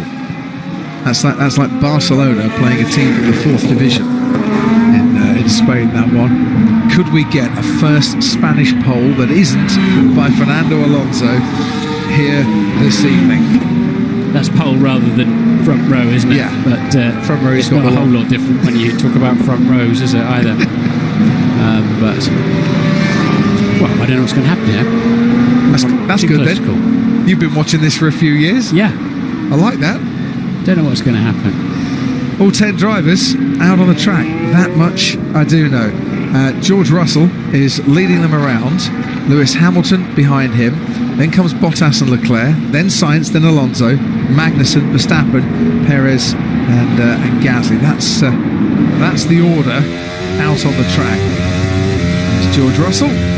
Changed his helmet design just a touch for this season. And his promotion up to the Mercedes Works team. Now, we know that George Russell on a Saturday can always give it something a little bit extra. What has he got extra to find to move that Mercedes a little bit further up the grid at the moment? Currently stands in 6th position. Mercedes on the back foot and up in sandbagging. They've been very insistent on that. They've got problems with that car, but they've overcome a lot of it so far this weekend. But Russell still quite a way off the pace according to that time. We couldn't see particularly clearly, but I think he braked very late and missed the first apex, and it put him out of position for the second corner because he did a 30-second first sector. For example, Leclerc's done a 29.1. So Leclerc just 700ths off the best first sector time. Carlos Sainz has gone a little bit quicker than his teammate through that first sector. We wait to see Max Verstappen going through the first part of the lap. The two Ferraris trying to stretch their advantage, and it's only a slender one out in front. George Russell to the end of the middle sector. Still doesn't look to have been the greatest lap for him. Hamilton 4/10 quickest through that middle sector. Verstappen goes a 10th quicker than Carlos Sainz through the first part of this lap. George Russell getting towards the end of his final lap in qualifying here under the lights in Bahrain tonight. It's not going to be pole position, not going to be anywhere near pole position. He stays 6th fastest. That could be challenged by those behind him. Hamilton stays 5th fastest. Charles Leclerc, we look to see him as Valtteri Bottas crosses the line and goes 6th fastest ahead of George Russell. Charles Leclerc next to cross the line. Provisional pole for Charles Leclerc, who's taken pole here in Bahrain before. His teammate Carlos Sainz, though, what can he do to challenge it? What can Max Verstappen do to challenge it as well? Sainz crosses the line. He's missed out on a pole position. Leclerc beats him by a 10th. So it's Leclerc against Verstappen. Verstappen against Leclerc. The Dutchman, the world champion, who was on pole here this time last year, crosses the line now, and he misses out on pole. It's Ferrari that get pole position in Bahrain. Charles Leclerc will hear the cheers of the crowd. He won't see the celebrations in the garage, but he will feel the Scuderia applauding loudly. Ferrari back on pole position. Yellow flag out there suggesting somebody's had an incident, and Zone 3 DRS drag reduction system disabled, so somebody's around or something's going on out there. Let's go, baby. Let's go. Come on. Come on. I knew it was in it. I just had to put everything together. Sorry, it wasn't a very clean session for me. Kevin Magnussen stopped at turn 1 after he crossed the line. He managed to get P7 in that Haas. Maybe a return to the hydraulic problems he was having before. Valtteri Bottas took 6th. George Russell on his Mercedes full season debut could only manage 9th fastest. Pierre Gasly 10th, Fernando Alonso into P8. But let's talk about the battle out in front. And it looked like it was going to be this man for so long this weekend. And Ferrari, well, confirmed, Martin, what we thought all along. The car had pace. It has, and they've really caught Red Bull on the hop there. Red Bull, we thought, had that pace. Yeah, good recovery, guys. Want them to find there. If we keep working, we will find it. But it's a good recovery. Difficult weekend. So we got a 1-3 for Ferrari, a 2-4